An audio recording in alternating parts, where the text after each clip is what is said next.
Um, so I got to work on my transitions. But good evening. It's Conspiracy Brother here. So I'm trying a different setup. I got my camera angled differently.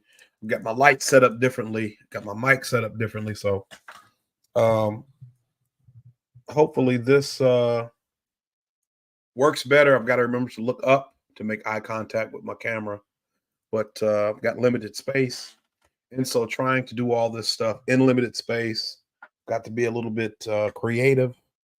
So this is my best attempt at creativity.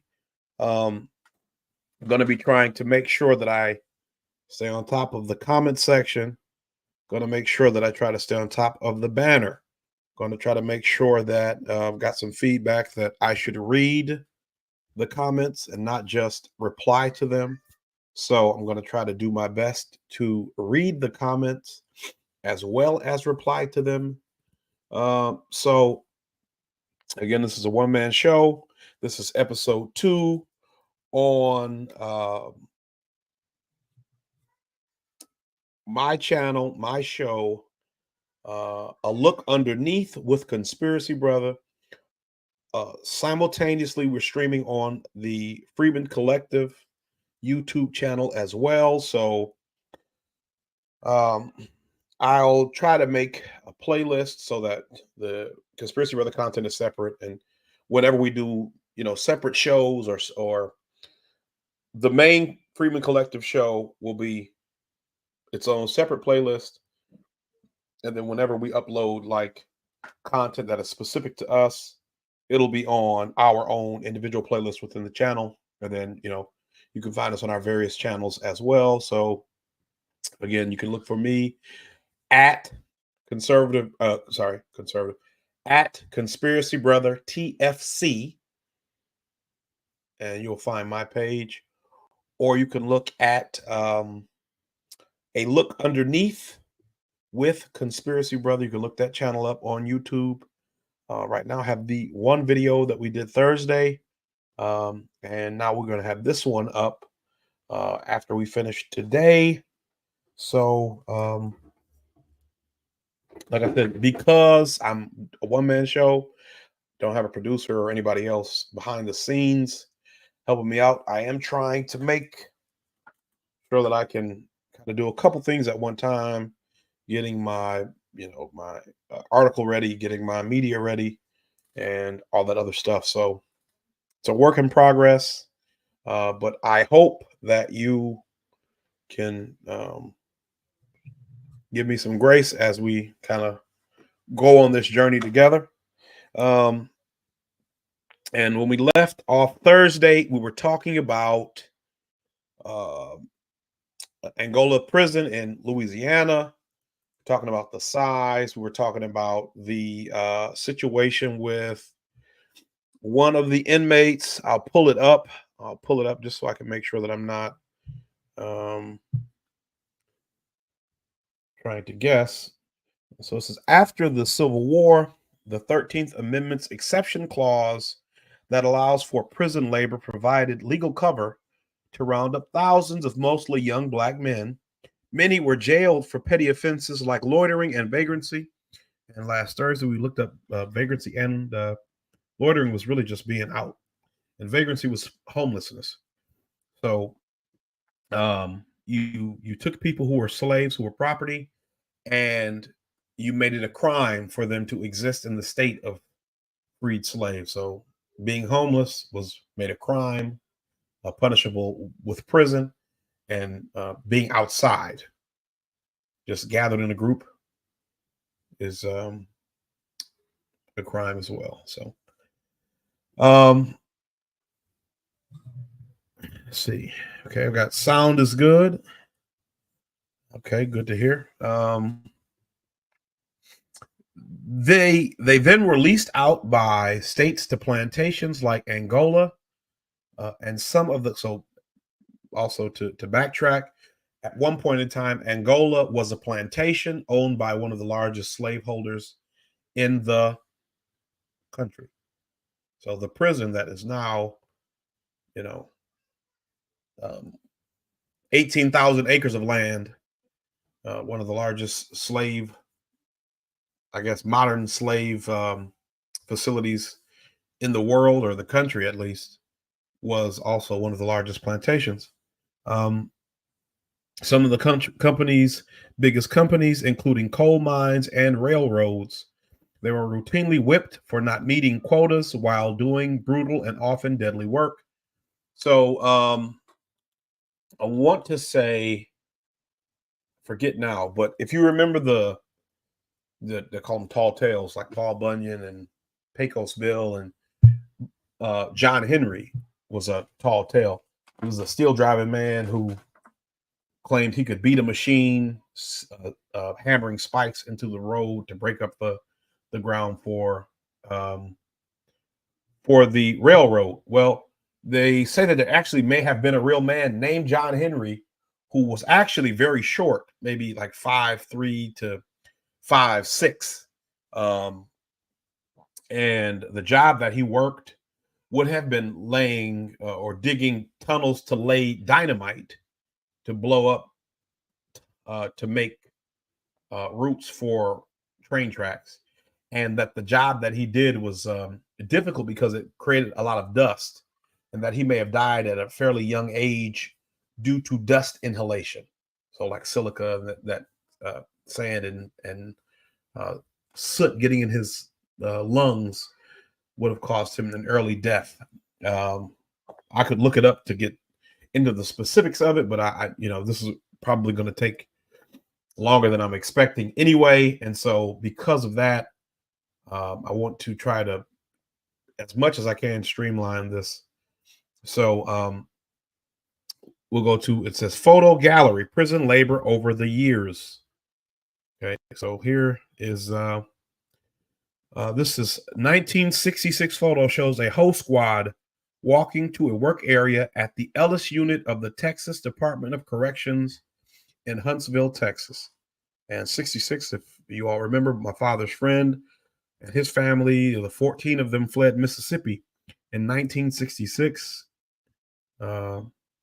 because they were paid 14 cents for a year's worth of labor between 14 people.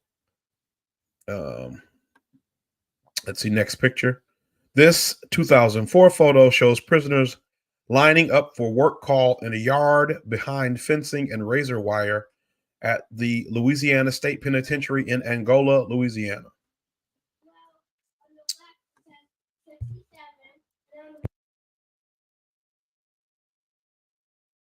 In this 1973 photo, 3 guards shake down and body search a prisoner at the Cummins unit of Arkansas's Department of Corrections in Grady, Arkansas.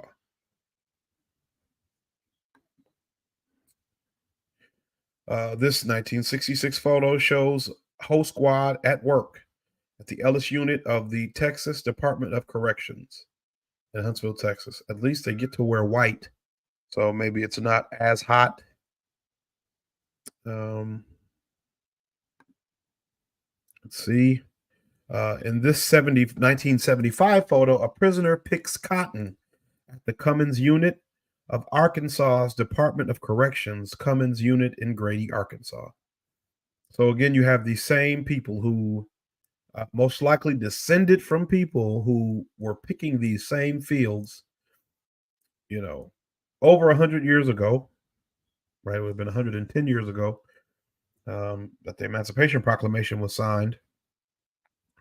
And they're picking it again in Arkansas. Okay. In this 1975 photo, prisoners ride a wagon taking them to work an area at the Cummins unit of Arkansas's Department of Corrections in Grady. And as you can see, there are plenty of white prisoners here, but there's still disproportionately more black prisoners in prison than there are white. But as I said before, the structure of capitalism just needs someone to exploit, someone vulnerable, someone uneducated, someone who is without resources in order to defend themselves. And so these are the people who are swallowed up by the machine. And the last photo, this 1981 photo shows a prison guard keeping watch over prisoners working in a field at the Louisiana State Penitentiary in Angola. Okay. The convict leasing period, which officially ended in 1928, helped chart the path to America's modern day prison industrial complex. Incarceration was used not just for punishment or rehabilitation, but for profit. A law passed a few years later made it illegal to knowingly transport or sell goods made by incarcerated workers across state lines, though an exception was made for agricultural products. Today, after years of efforts by lawmakers and businesses, corporations are setting up joint ventures with corrections agencies, enabling them to sell almost anything nationwide. So again, we see, the limits of, and I would say the limits of government, but it's not just the limits of government. It's the limits that a government has when they have no interest in um, maintaining, creating, setting limits. Okay, so when you see this, understand that um, if the government wanted to invest energy in really addressing this problem of exploitation in this way, they would, right? Oh, the only thing you can do is agricultural products. Why would that carve out be um uh why would that carve out be necessary or acceptable? I don't know. I off the top of my head, I really can't think of anything, but so that was the I can't think of anything apart from the fact that you have people who were enslaved doing the majority of this work, and so you're having them resort to doing work that they were already doing. Um, but let's see. To learn more about the history of prison labor, listen to this. So it's a advertisement for a podcast. Says listen to this Reveal podcast as AP reporters take you back more than 150 years to explore how a brutal system known as convict leasing helped build American business empires. So civilian workers are guaranteed basic rights and protections by OSHA and laws like the Fair Labor Standards Act. But prisoners who are often not legally considered employees are denied many of those entitlements and cannot protest or form unions. Quote, they may be doing the exact same work as people who are not incarcerated, but they don't have the training, they don't have the experience, they don't have the protective equipment, end quote, said Jennifer Turner, lead author of the 2022 American Civil Liberties Union report on prison labor. Almost all of the country's state and federal adult prisons have some sort of work program employing around 800,000 people. The report said it noted the vast majority of those jobs are connected to tasks like maintaining prisons, laundry, or kitchen work, which typically pay a few cents an hour, if anything at all. And few who land the industry jobs may earn only $1 an hour. Altogether, labor tied specifically to goods and services produced through state prison industries brought in more than $2 billion in 2021. The ACLU report said that includes everything from making mattresses to solar panels, but does not account for work release and other programs run through local jails, detention and immigration centers, and even drug and alcohol rehabilitation.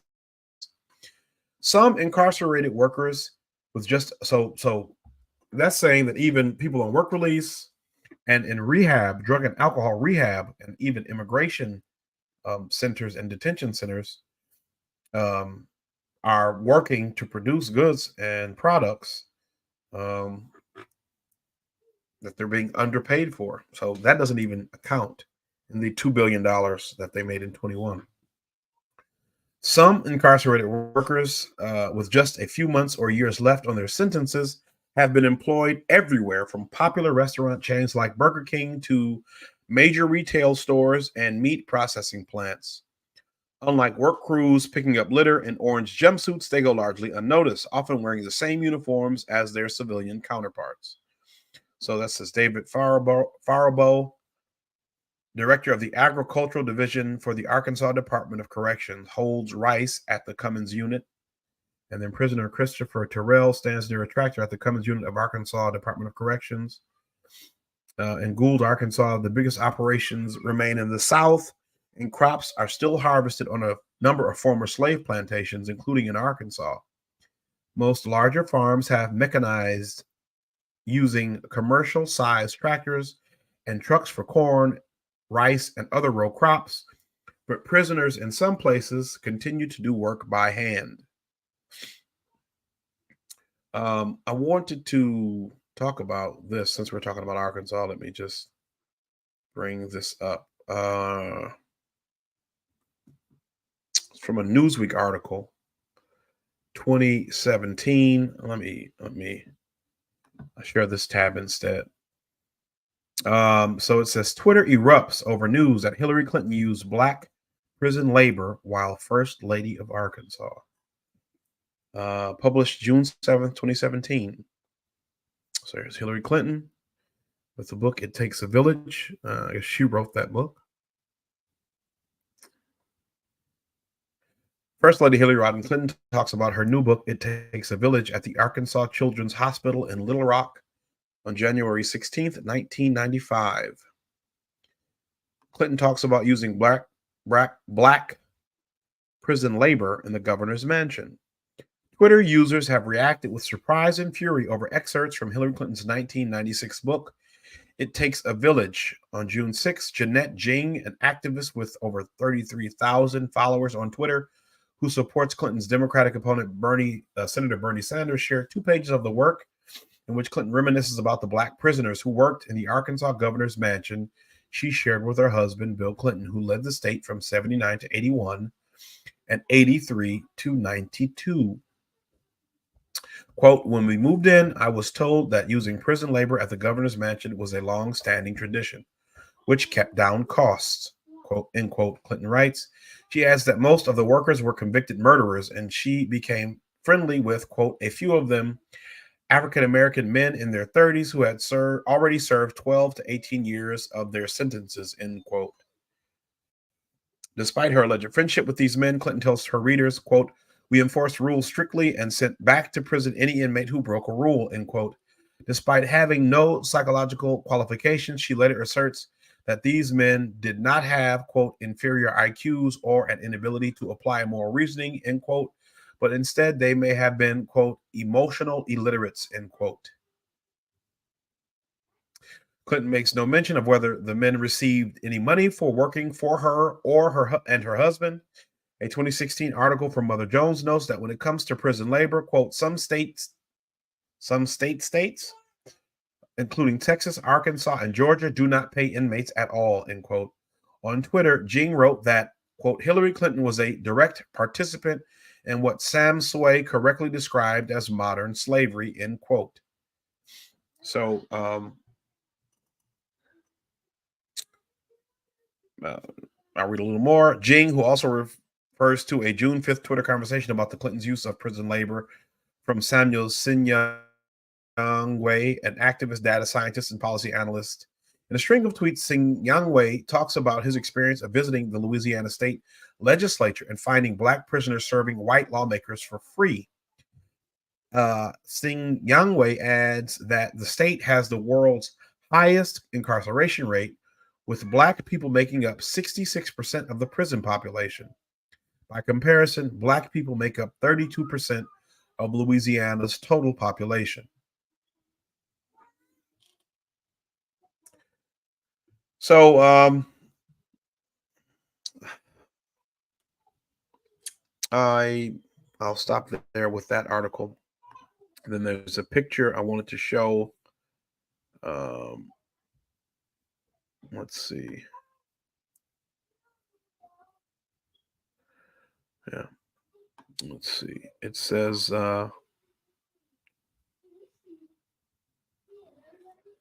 it's an article from The Root by Michael Harriot. And I don't need to read it really. I don't need to read it because it kind of repeats some of what I read from the article on um, Newsweek. But there's a picture I want to show you too.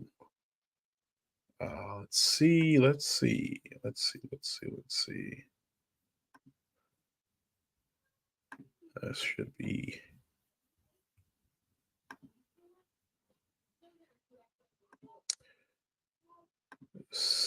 Let's see. Should be. Uh,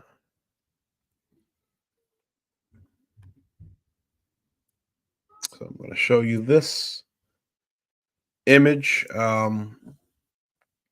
kind of like an infamous image of Bill Clinton while he was running for president. I want to say. So this is from Marie Goschalk in the New Republic. The Democrats' shameful legacy on crime. Bill Clinton isn't the only one who deserves blame for turning America into a carceral state. Um, and here's a photo of him at a prison in Arkansas when he was running for president. So a week before he swept the South on Super Tuesday in 1992, Bill Clinton held an event in Stone Mountain, Georgia, at the site of the rebirth of the Ku Klux Klan. In 1915, his campaign had gathered dozens of mostly black inmates for a photo op in the courtyard of the Stone Mountain Correctional Institution, which was built at the base of the massive Confederate bas relief carved into the side of the mountain. Some of the other presidential contenders saw the event as a little more than a cynical racial appeal to socially conservative white voters. Quote, 2 white men and 40 black prisoners. What's he saying? End quote. California Governor Jerry Brown asked, quote, he's saying we got him under control, folks. Don't worry, end quote. So again, that's the picture.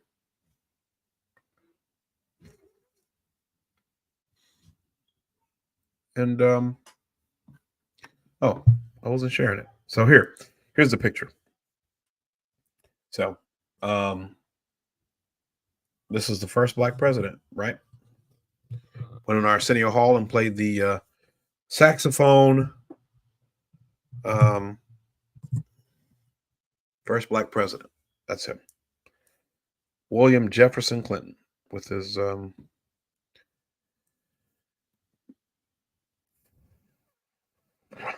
group of slaves. So get back to the article. Outside jobs can be coveted because they typically pay more, and some states deposit a small percentage earned into a savings account for prisoners' eventual release. Though many companies pay minimum wage, some states garnish more than half their salaries for items such as room and board and court fees. It's a different story for those on prison farms. Let's see. It's a different story for those on prison farms. The Koch brother guy here. So just trying to shut some of my tabs. So I can kind of the biggest operations remain in the South, and crops are still harvested on a number of former slave plantations, including in Arkansas, Texas, and at Mississippi's notorious Parchman Farm. So I know I had a viewer yesterday ask about Parchman Farm in Mississippi, and so Parchman Farm is one of the bigger operations. Those states, along with Florida, Alabama, South Carolina, and Georgia, pay nothing for most types of work. And who would have thought of that? Most big farms, including Angola, have largely mechanized many of their operations using commercial sized tractors, trucks, and combines for corn, soy, rice, and other row crops. But prisoners in some places continue to do other work by hand, including clearing brush with swing blades. Quote, I was in a field with a hoe in my hand with maybe like 100 other women. We were standing in a line very close together, and we had to raise our hose up at at the exact same time and count 1, 2, 3, chop, end quote, said Faye Jacobs, who worked on prison farms in Arkansas. Jacobs, who was released in 2018 after more than 26 years, said the only pay she received was 2 rolls of toilet paper a week, toothpaste, and a few menstrual pads each month. Faye Jacobs holds a hoe as she recalls her time working on an Arkansas prison farm. She recounted being made to carry rocks from one end of a field to the other and back again for hours, and said she also endured taunting from guards saying, quote, "Come on, hoes. It's hoe squad," end quote. She said later she was sent back to the fields at another prison after women there complained of sexual harassment by staff inside the facility. Quote, "We were like, is this a punishment?" End quote, she said. Quote, "We're telling y'all that we're being sexually harassed, and you come back, and the first thing you want to do is just put us all on Ho Squad." End quote. David Faribault, who oversees the state's 20,000 acres of prison farms. So remember, Angola is 18,000 by itself. This one has 20,000 acres of farms in Arkansas. So Arkansas operations can help build character. Quote, "A lot of these guys come from homes where they've never understood work and they've never understood the feeling at the end of the day for a job well done," end quote. He said, quote, "We're giving them purpose. And then at the end of the day, they get the return by having better food in the kitchens," end quote. And so when we look at the exploitation, because this is really the central theme of this is exploitation. I have another book out. I'm just going to pull back some just so I can. This is the book, and it's W.E.B. Du Bois, "The World in Africa, Color and Democracy." It's a double book. So this is from the World in Africa, and it's from the chapter "The White Masters of the World." It's a chapter, and I want to read just the reason why, like I talked yesterday about the degrees of separation. When these prisons have different, not the prisons, but these companies have staffing agencies who hire people from various places, whether they be illegal immigrants or children or prisoners, or if they source product from prisons or forced labor camps in the United States when it may be against their mission to do so. Why that can happen and why their response is always, well, we don't actually handle that part. We just give that to a staffing company. Why that's important for the exploitation to survive. So this is from the chapters "The White Masters of the World" in "The World in Africa." So it says, Du Bois says, "This does not say that all European civilization is is oppression, theft, and hypocrisy. There has been evidence of selfless religious faith, of philanthropic effort for social uplift, of individual honesty and sacrifice. But this is far from answering the indictment I have made." It says, "Far from answering the indictment I have made, shows even more clearly the plight of present European culture and what capitalistic investment and imperialism have done to it." So again, we're talking about the capitalist dream, right? Free labor in the capitalist dream. "Because of the stretch in time and space between the deed and the result, between the work and the product, it is not only usually impossible for the worker to know the consumer or the investor the source of his profit, but it is also often made impossible by law to inquire into the facts. Moral judgment of the industrial process is therefore difficult, and the crime is more often a matter of ignorance rather than of deliberate murder and theft.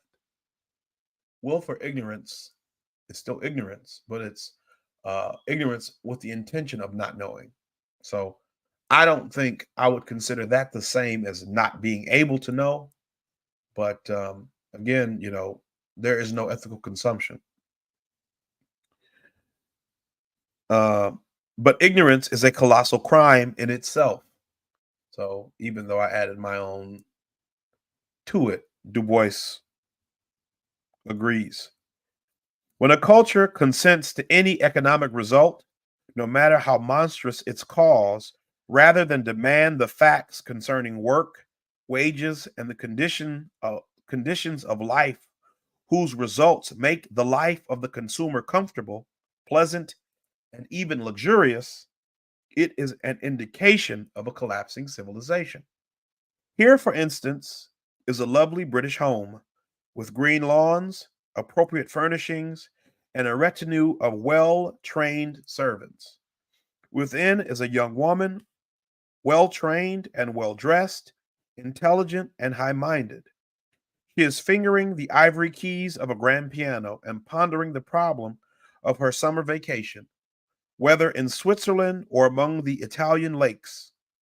Her family is not wealthy, but it has sufficient, quote, independent, end quote, income from investments to enjoy life without hard work.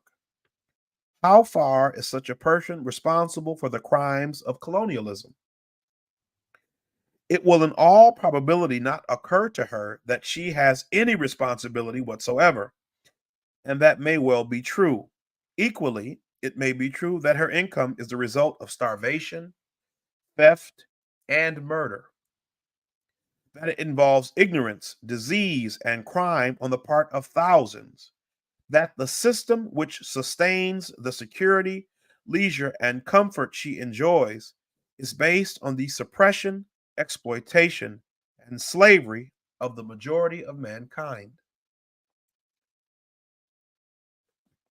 Yet, just because she does not know this, just because she could get the facts only after research and investigation, made difficult by laws that forbid the revealing of ownership of property, source of income, and methods of business, she is content to remain in ignorance of the source of her wealth and its cost in human toil and suffering.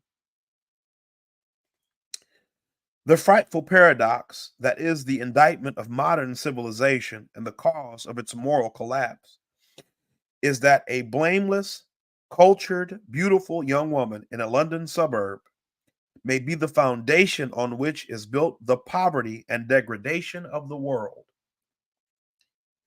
For this someone is guilty as hell. Who? Let me read that again. For this someone is guilty as hell. Who? This is the modern paradox of sin before which the Puritan stands open mouthed and mute. A group, a nation, or a race commits murder and rape, steals and destroys, yet no individual is guilty. No one is to blame. No one can be punished. The black world squirms beneath the feet of the white in impotent fury or sullen hate.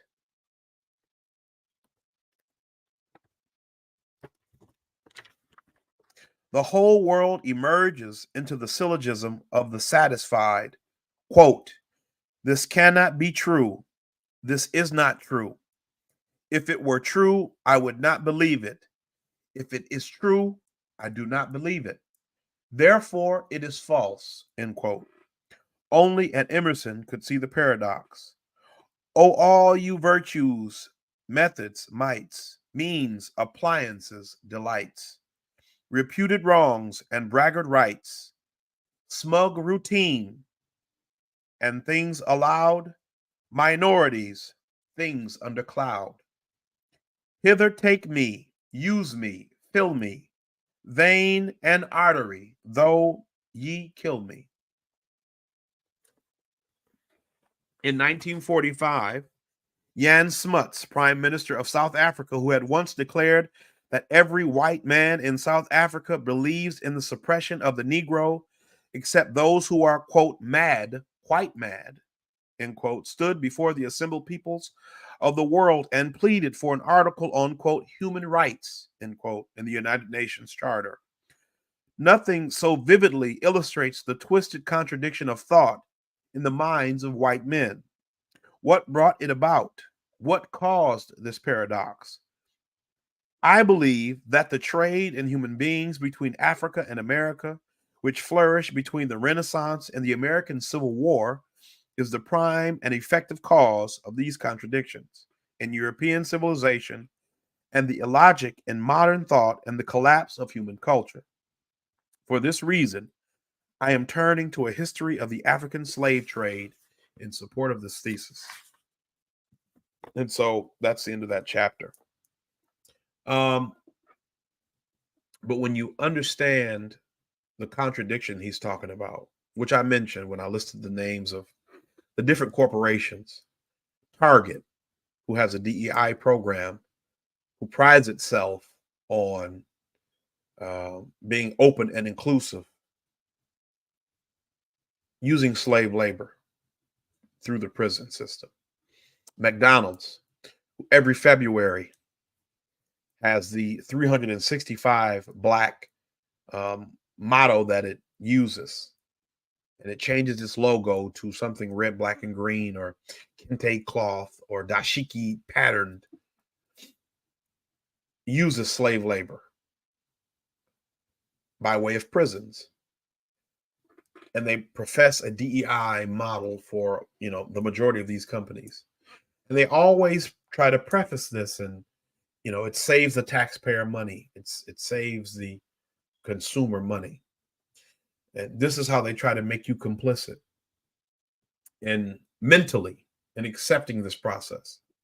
There is no ethical consumption. So even like I spoke to the computer that I'm using, even if it's, almost 12 years old, has blood on it because some child in the Congo had to dig up the precious metals to make the screen and the different pieces for the components. Someone in a factory in China is working long hours to create my motherboard and all the components that deal with my hardware, or my or my cell phone, or this microphone, or the camera that I'm using, or the lights, the various lights that I.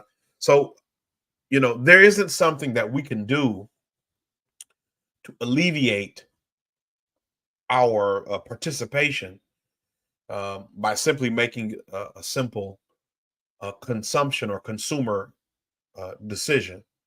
But if we can understand how these things are happening, we can at least try to advocate for meaningful,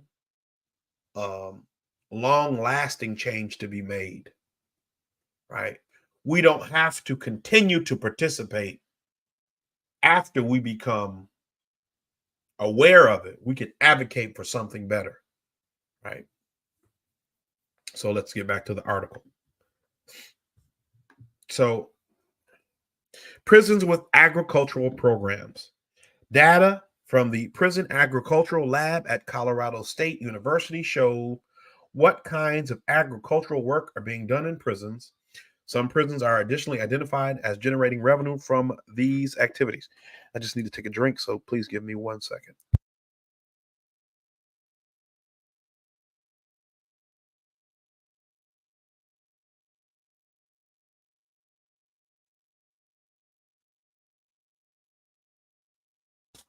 So the green circles are revenue generating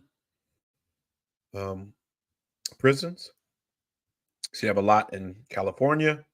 This one is California Correctional Center, Susanville, population 4336. They do crops. Eastern Washington, Airway Heights Correction Center, population 2195. Agricultural activities, garden, flower, landscaping, pollinator garden, food processing, vermiculture, teaching certification, native herbs, firewood, silviculture, firefighting, beekeeping program. Um, you can see all over the South, there are various programs. So let's see, Baldwin State Prison, um, Lang Farm, Hardwick, 953 people, horticulture program, crops and meat. Louisiana has a big one. That is Angola, population 6,073, horticulture program, crops, livestock. Let's see. And this is in Arizona, Buckeye, Arizona, 5480 is the population. They do poultry and egg processing. So Michigan has one. Let's see.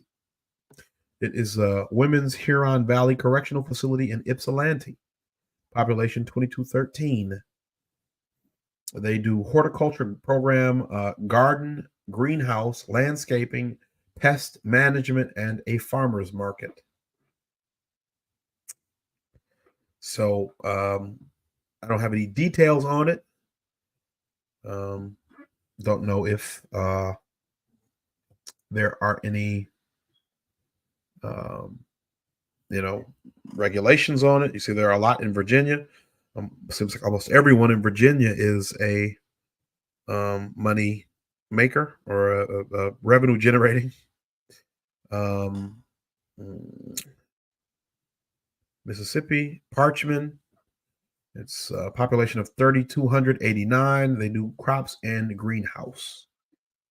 Florida. Let's see. Okeechobee. It's 440. Crops, aquaculture, orchard, and nursery. So those are just some of the examples of revenue generating. And so you can look at the Prison Agricultural Lab at Colorado State University. Just trying to keep track of my, trying to keep track of if there are any comments, if there, anything anyone is saying. Again, I'm just trying to be, more on top of this process. It says, in addition to giant farms, at least 650 correctional facilities nationwide have prisoners doing jobs like landscaping, tending greenhouses and gardens, raising livestock, beekeeping, and even fish farming, said Joshua Spica, director of the Prison Agricultural Lab at Colorado State University. He noted that corrections officials exert power by deciding who deserves trade building jobs like welding, for example, and who works in the fields. In several states, along with raising chickens, cows, and hogs, corrections departments have their own processing plants, diaries, and canneries. Let's see. I have a book. I don't have it in here, but it's written by Khalil Gibran Muhammad. It is Elijah Muhammad's grandson. It's called The Condemnation of Blackness, Race Crime in the Making of Modern Urban America. And let's see. And what it does is it goes to the essentially the establishment of like urban centers, vice centers. It kind of goes through how Black neighborhoods, Black communities became associated with vice and crime, prostitution, gambling, drinking, things like that. And it talks about how in the late 1800s, early 1900s, at the, when sociology was beginning, really, and so the study of sociology, the academic study of sociology was in its infancy, that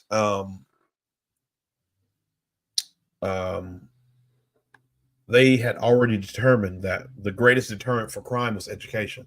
So the more you educated someone, the less likely they were going to be to commit a crime. And that was one of the reasons why they, offered educational programs in schools.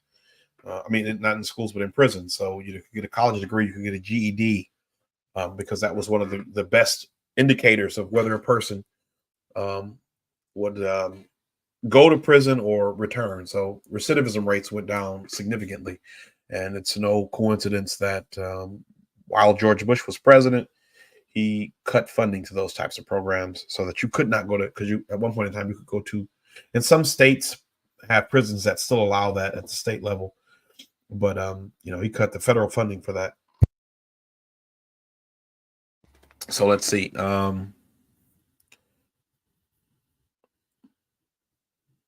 In several states, along with raising chickens, cows, and hogs, corrections departments have their own processing plants.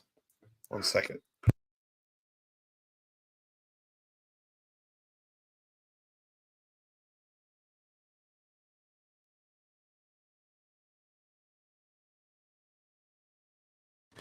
They have their own processing plants, dairies, and canneries. But many states also hire out prisoners to do that same work at big private companies.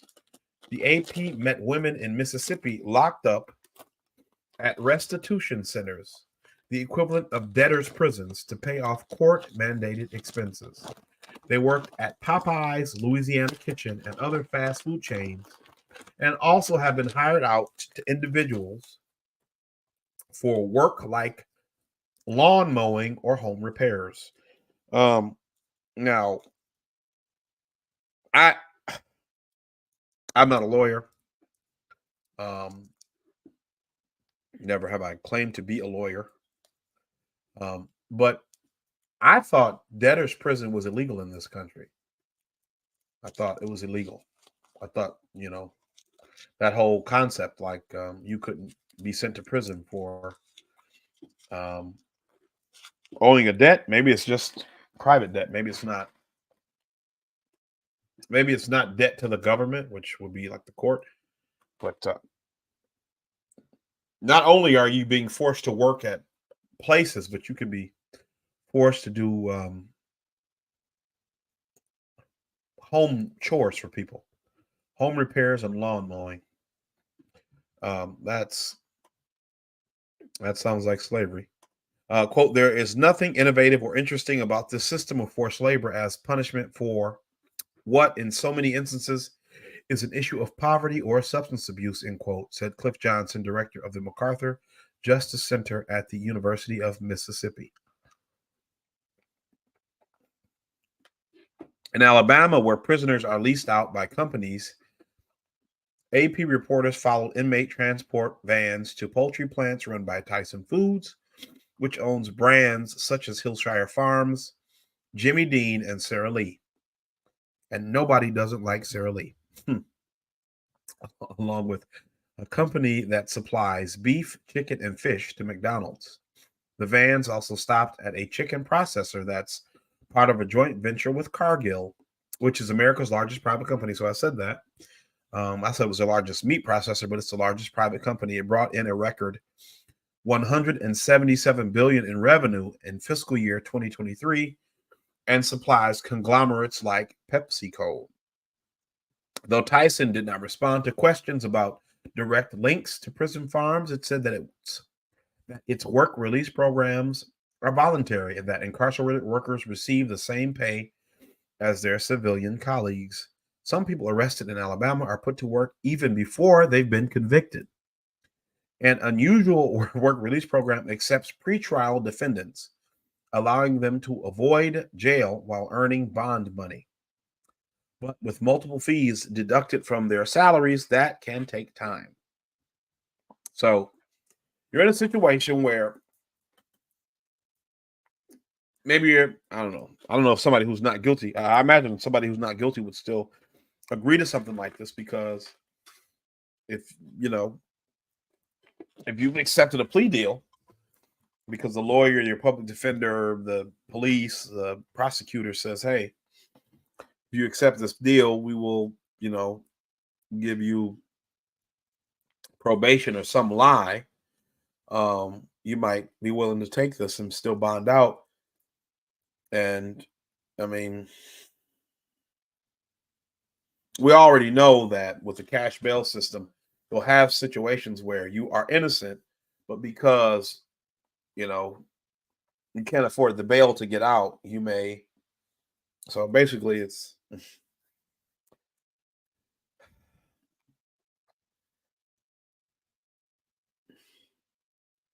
and and and I'm not trying to downplay the racist component to this at all because it is there, but it is such a situation like you hear this said, it's kind of like a meme almost that this country hates poor people. And that's really what it is. America hates poor people. And black people, descendants of freedmen, were never intended to be anything but property. And so um, Du Bois speaks, I believe it's in the Souls of Black Folk, like we've outlived our usefulness. I'm paraphrasing. We've outlived our usefulness to this country. We're not property anymore. We're not tools or, work items. And so we don't serve a purpose. We were a net positive at one point because you paid for us and then we paid for ourselves. You didn't have to house us in great accommodations. You didn't have to feed us great amounts of food. Um, you could get away with, I guess hand me down clothes or scraps or whatever. And then, because people reproduce, you could just have more slaves as you had children, as they had children. But, with emancipation and the whole thing, it's like now it's just more mouths to feed. It's more infrastructure to have to build to cater to us now because we're people again, we're people too. So I mean, it's sometimes I'm speechless when I think about this kind of thing. So members of the Brevard County's chain gang, prisoners convicted of nonviolent misdemeanors wear chains around their ankles as they pick up trash along a roadside in Titusville, Florida. The AP went out on work detail with the Florida chain gang wearing black and white striped uniforms and ankle shackles, created after Brevard County Sheriff Wayne Ivey took office in 2012. He said the unpaid work is voluntary and so popular that it has a wait list. Quote, it's a win-win, end quote. He said, quote, the inmate that's doing this is learning a skill set. They are making time go by at a faster pace. The other side of the win-win is it's generally saving the taxpayers money, end quote. What skill are you learning by picking up trash? And I'm only saying it because that's what he said. I'm not saying you aren't. I'm just asking for the sake of my own educational enrichment. What skill are you learning picking up trash?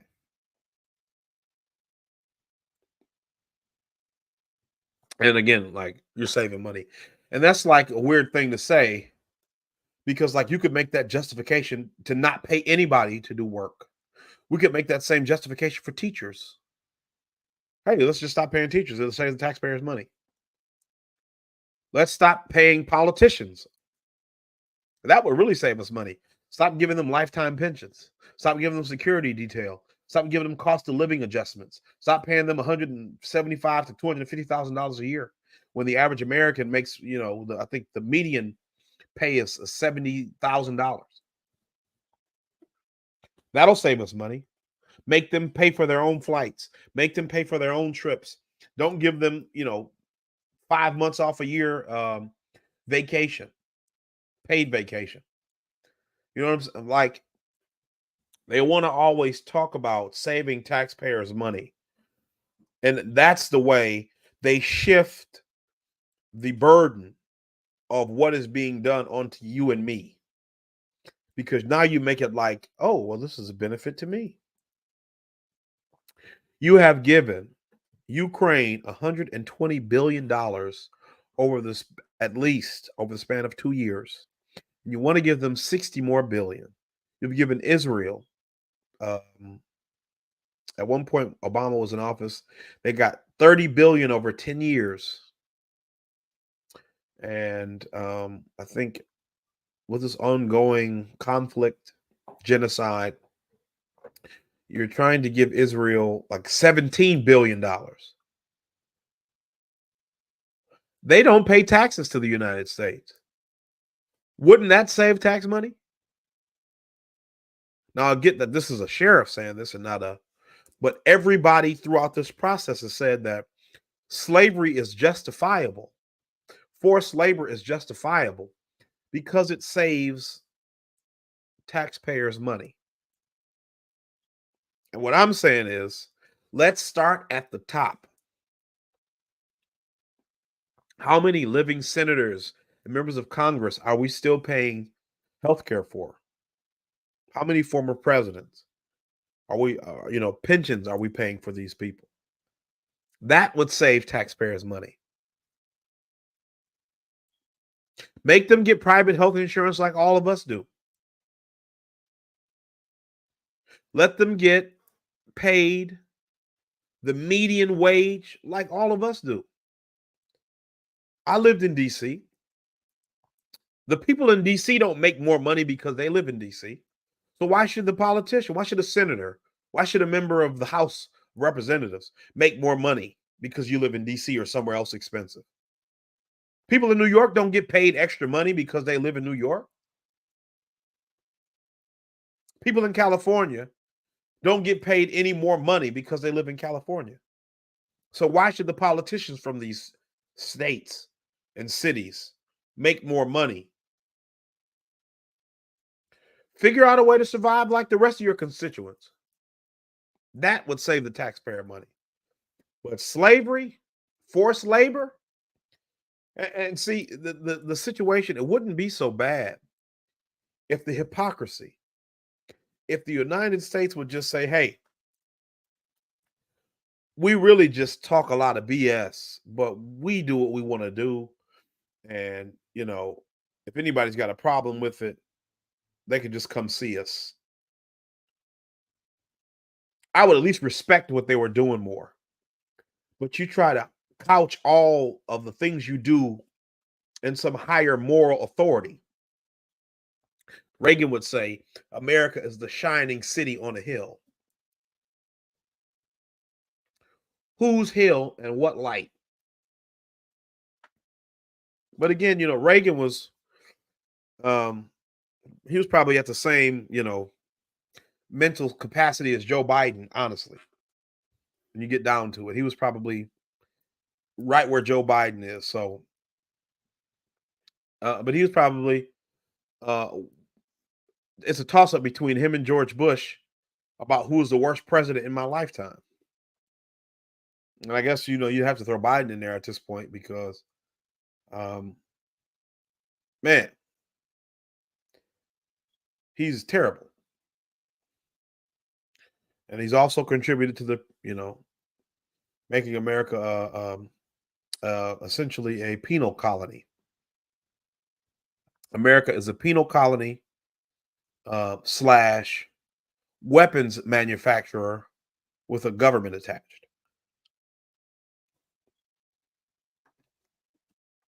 So,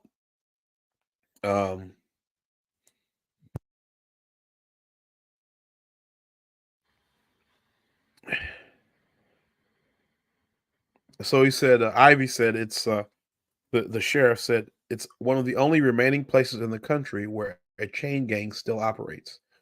Quote, I don't feel like they should get paid. They're paying back their debt to society for violating the law, end quote.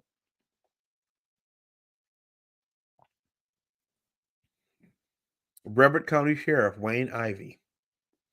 Elsewhere, several former prisoners spoke positively about their work experiences, even if they sometimes felt exploited.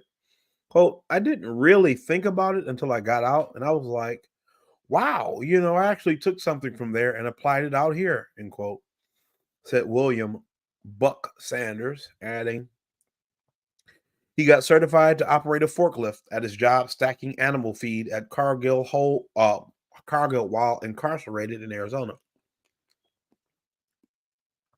Companies that hire prisoners get a reliable, plentiful workforce even during unprecedented labor shortages stemming from immigration crackdowns and more recently the coronavirus pandemic.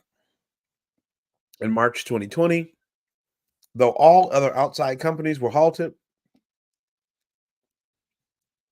the pardon me, I've got some cough drops trying to limit my coughing. In March 2020, all other outside company jobs were halted.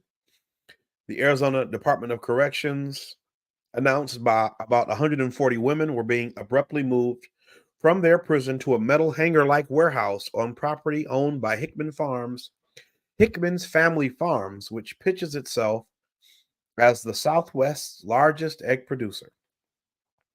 Bunk beds used by prison workers who were relocated to Hickman's Family Farms during the COVID-19 pandemic sit in close rows inside a metal hangar-like warehouse at the farm in Arlington, Arizona. Hickman's has employed prisoners for nearly 30 years and supplies many grocery stores, including Costco um, and Kroger, marketing brands such as Eggland's Best and Land O'Lakes. It is the state correction department's largest labor contractor, bringing in nearly $35 million in revenue over the past 6 fiscal years. And on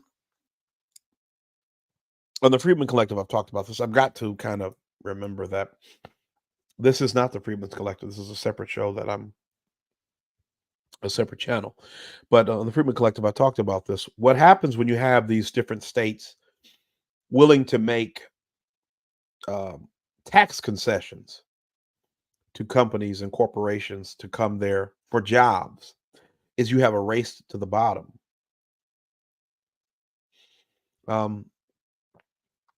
Kansas City, Missouri, and Kansas City, Kansas did something where they allowed the city to be a tax pass through. I'm gonna have to look into it to see, but it was supposed to help create more jobs because it was allowing businesses to not pay taxes or something unless the final product ended in Kansas City or something like that. Anyway, the state lost significant amounts of revenue, and it was a massive failure for the city of Kansas City, and I think the state. And it was something a plan initiated by Reagan's economics guy, Arthur Laffer or Art Laffer. He created that whole Laffer curve. The idea that there's a certain maximum that you can charge for taxes before people stop working, basically. Like there's a sweet spot. It was like a bell curve he was trying to illustrate, or some type of curve where there's a perfect amount of rate you can charge for taxes that coincides with the amount of work people are willing to do to pay those taxes. And if you charge too much, people stop working. And if you charge too little, I mean, it was like he was trying to say people would stop working too. Like it was a ridiculous concept that has since been proven incorrect.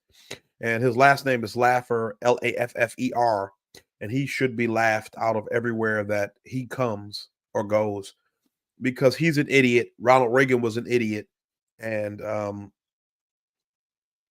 I think the country was dumber for him being president.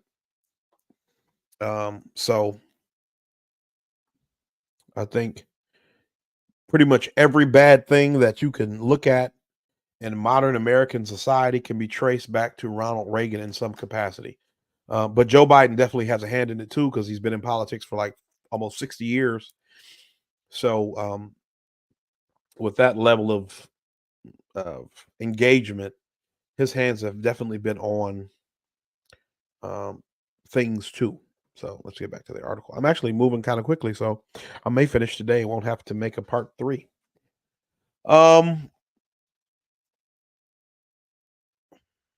Quote, the only reason they had us out there was because they didn't want to lose that contract because the prison makes so much money off of it, end quote, said Brooke Counts, who lived at Hickman's desert site, which operated for 14 months. She was serving a drug-related sentence and said she feared losing privileges or being transferred to a more secure prison yard if she refused to work.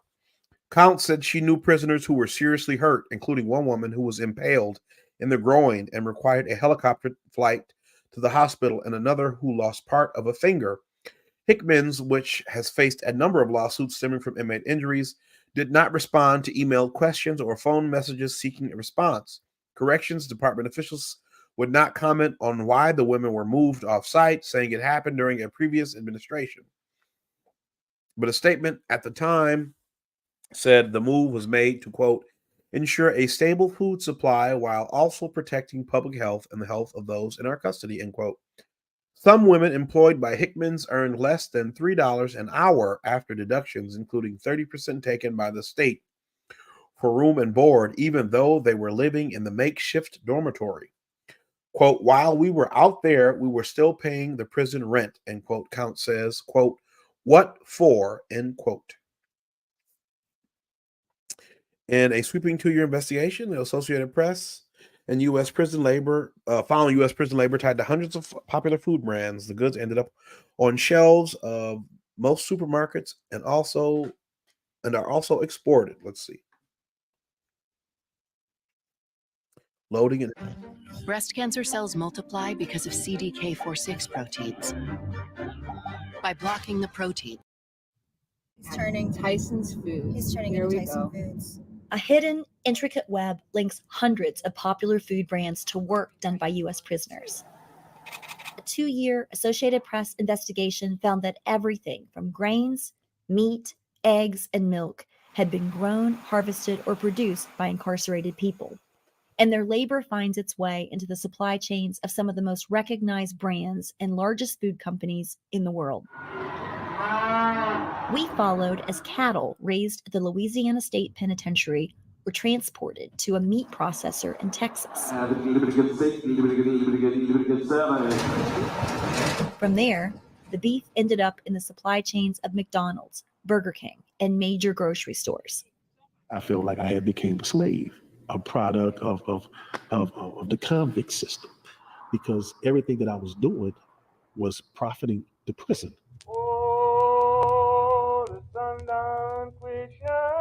The 13th Amendment of the U.S. Constitution abolished slavery and involuntary servitude, except as punishment for a crime. We spoke to prisoners who were working on the same plantation soil where slaves toiled more than 150 years ago. Many were making pennies an hour. Some were getting nothing at all. Others were being contracted out to private companies or taking part in work release programs. Prisoners can sometimes be punished for refusing to work, even thrown into solitary confinement. Because anytime you bump it, And if they are hurt on the job, they often have little recourse. They aren't eligible for workman's compensation, nor are they protected by other worker safety laws because they're not considered quote unquote employees. We're going to have to figure out different ways to make our system a better system instead of just exploiting labor and then calling it crime prevention. The agriculture sector is just a fraction of the overall prison labor industry, which includes everything from public works to stamping license plates. They're learning a skill set. They're learning to be responsible for something. They're learning to pay back their debt to society. I learned that if I wanted to be better, I have to make my own way, basically. That the opportunities are here. They're not going to give them to me. But prisons and corporations benefit from inmate labor. The goods wind up in the supply chains of giants like Walmart, Target, Whole Foods, and Costco, just to name a few.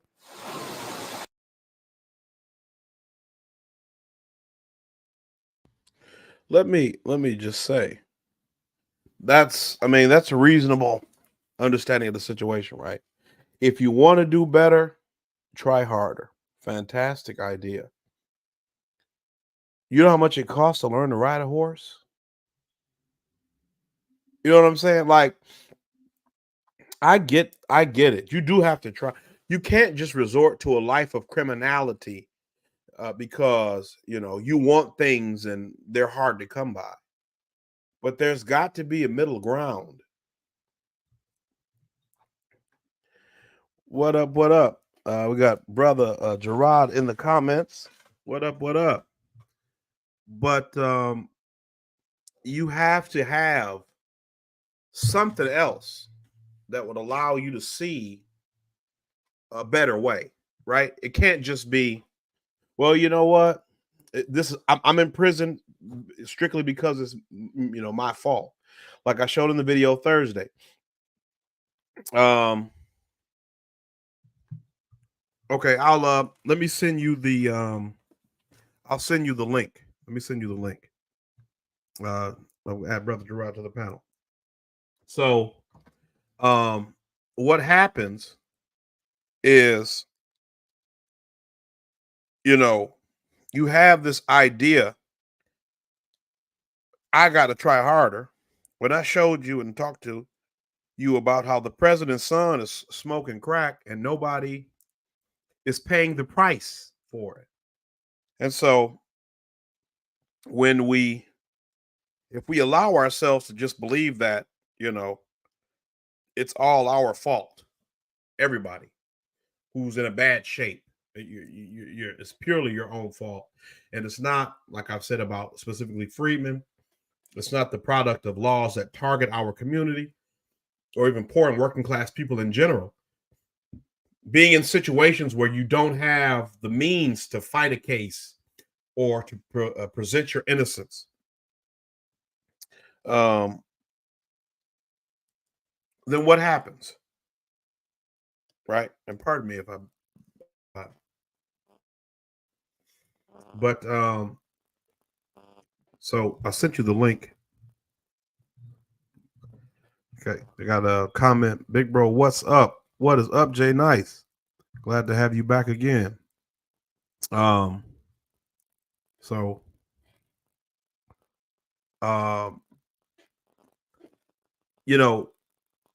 that is the way that they get you to believe that, but for your behavior, you would be a free man or a free woman, right? It allows them to get off the hook.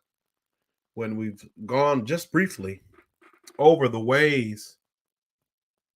So where did you send it? I texted to you. You want me to send it? Let's see. You want me to send it? Where can I send it? Yeah, I texted to you. Text you the link.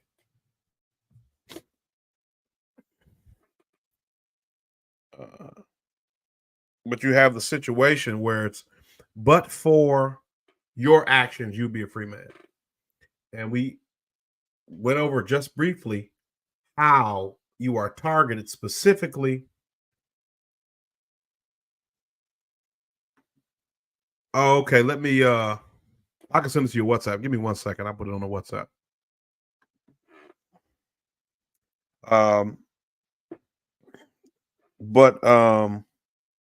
Yeah, so you end up in this situation where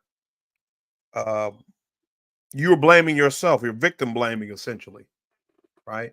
People who are wealthy, people who are well connected, they get off with a slap on the wrist if they get any punishment at all.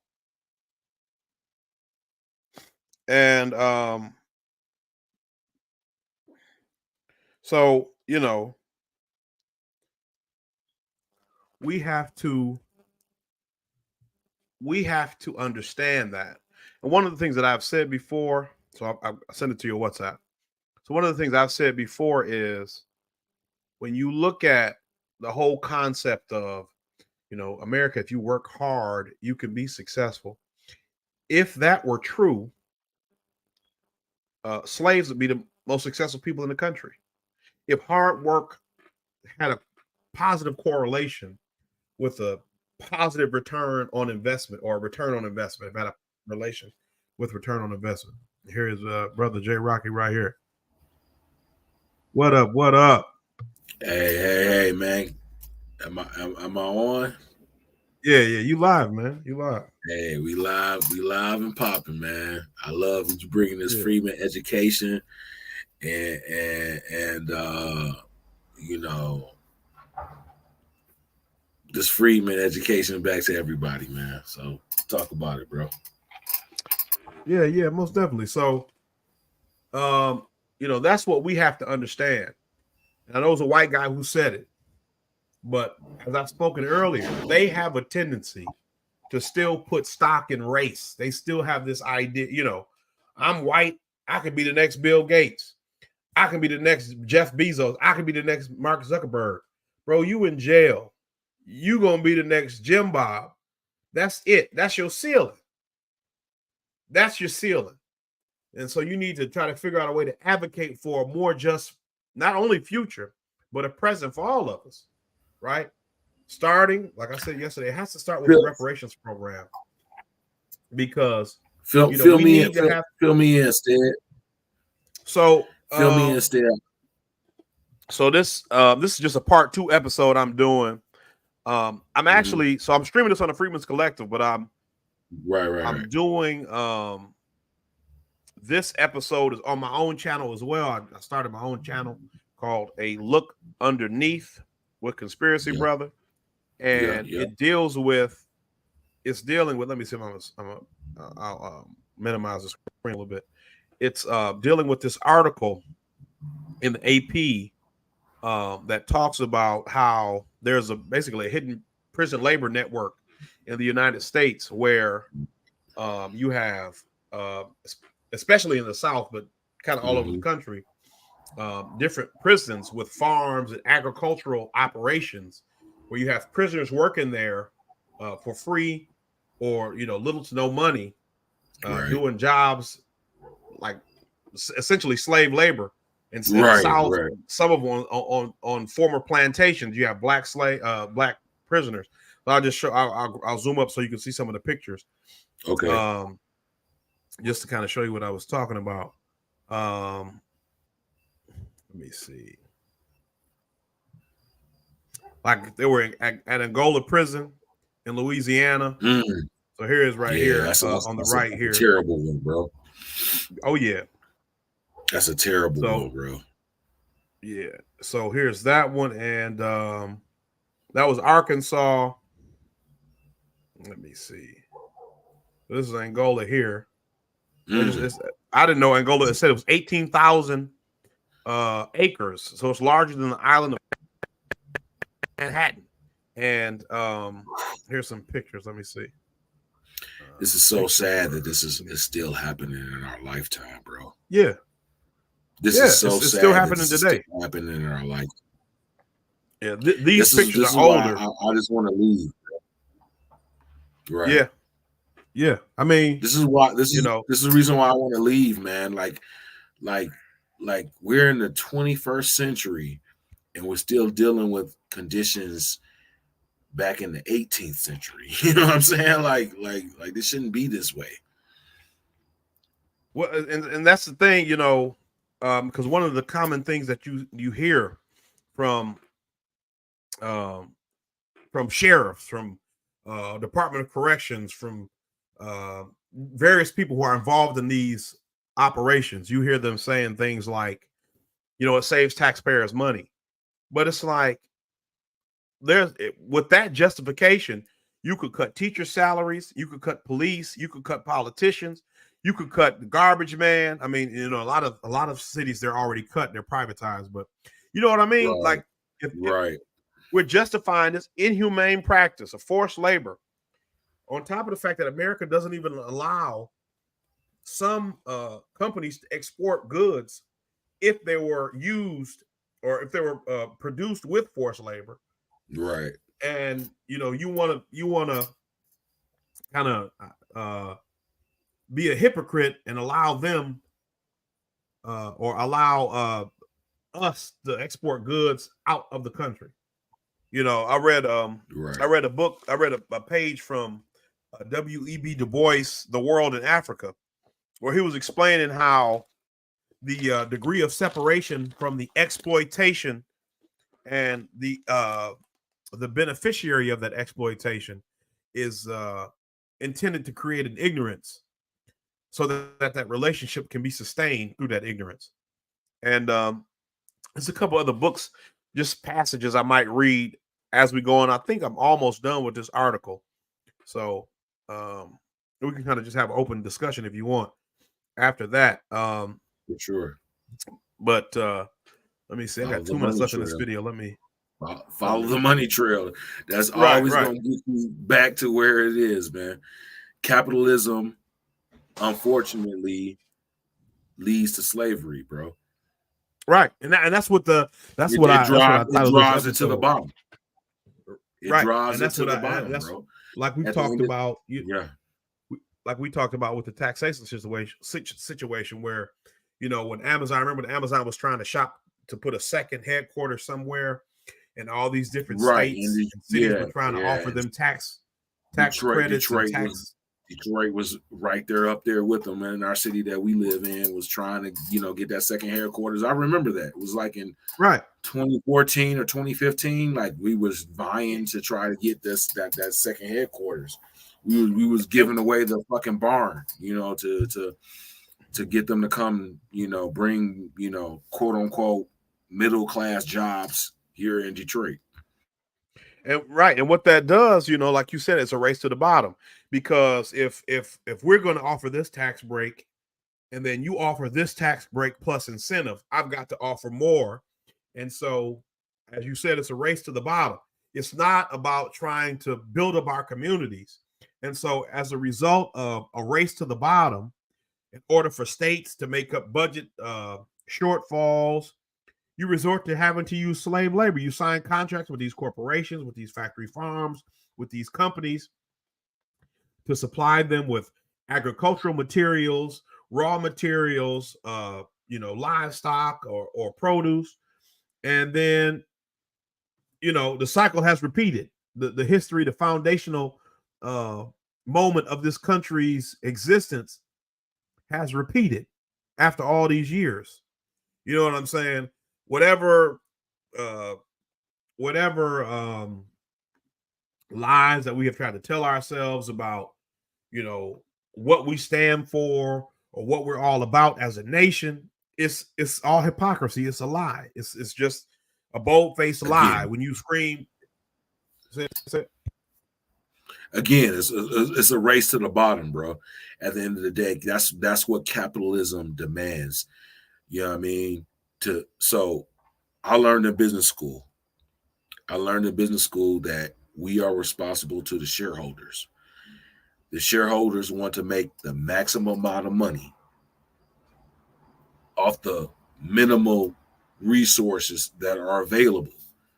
So again, like you were saying, it's a race to the fucking bottom, bro. You know what I mean? The only way you're going to make the most out of what you have is you have to pay everybody the littlest amount of money possible, and a little bit, you know what I mean? You get to a zero, bro. You get to a zero. I gotta pay you nothing. That's what it comes down to, man. Like, you know, capitalist, you know, so here's a funny thing. They say that capitalism ended freaking slavery. That's what they say. If you listen to the modern critics, they would tell you that capitalism ended slavery and so on and so forth. But I really don't understand that, because at the end of the day, capitalism calls for the least amount. You do the most with the least. That's what it calls for. In business school, they say you do the most with the least. So with that being said, what's the least? If I don't have to pay you shit, that's the least. You know what I'm saying? Like, it doesn't make any sense, bro. It doesn't make any sense that capitalism ended fucking slavery. Even, you know what I mean? I don't know. I'll let you talk about that. Well, see, that was the thing. I've heard that too. Like feudalism was what predated capitalism, and so capitalism was a better alternative. But I mean, you have a neo-feudalism now, which is essentially like what you're saying, where, you know, I talked about a lot of this yesterday, but with the 13th Amendment, right? When you understand, because that's what this article talks about, the 13th Amendment, it didn't really abolished slavery as much as it codified it in a way in the Constitution, right? Because up to that point, it wasn't really in the Constitution. It wasn't a constitutional right to slavery. It was a practice. But allowing for a person to become a slave after incarceration and being duly convicted of a crime, you codified it. And so you found a way. Exactly, that's what it did. And so what you've done now is you found a way to operate within the framework of the system that you've created that was supposed to upend the previous system that was, barbaric and evil. And you've created that same system in a new, maybe even more effective and efficient way. And so, he talks about it also in the book, The World and The World in Africa, Du Bois.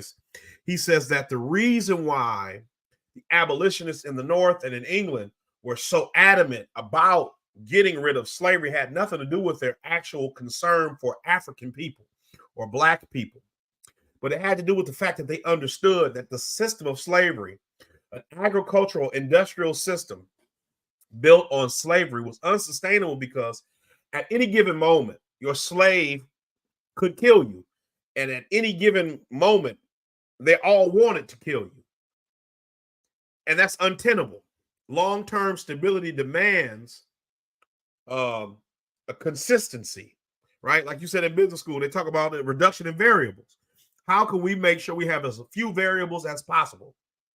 And so what did they do? You abolish slavery, and then you get the serfs to come over from India and you force them to work. And even if you pay them a 1 cent, you get into their minds that you've given them some great gift by allowing them to immigrate. You put them to work. You make them work for very little money, and all parties are happy, right? Because they feel like the guy in the video, the prisoner, I got to work for whatever I want, which I don't disagree with in theory, and I got to make the right decision. So, and he's sitting on a horse, and like I'm saying, the brother Clinton don't know how much it costs to take horse riding lessons or to take care of a horse in any capacity, because you don't have that opportunity outside of the prison. You know what I'm saying? The only reason you got that opportunity within a prison is because it's being funded by taxpayers, and you're being taught to do this because it's your job. They don't pay you for nothing else. Right. And that exploitation, because that's what this whole episode is about. It's just, like I said, I call it old habits die hard, free labor, and the capitalist dream. So, understanding, exactly what you just said. The exploitation is a necessary component of capitalism, because you have to find a way to make the most with expending the least. Right.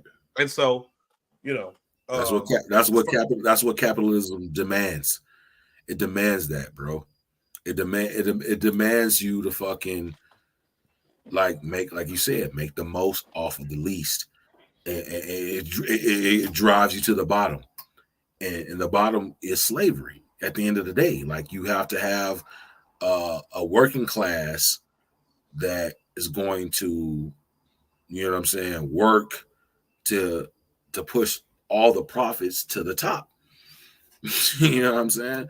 And so that's the reason why the Black Panthers were for communism. That's why they were for socialism. You know what I'm saying? Like, for, I know it's not a perfect system, but they were for something else. It's like, it has to be something better than this.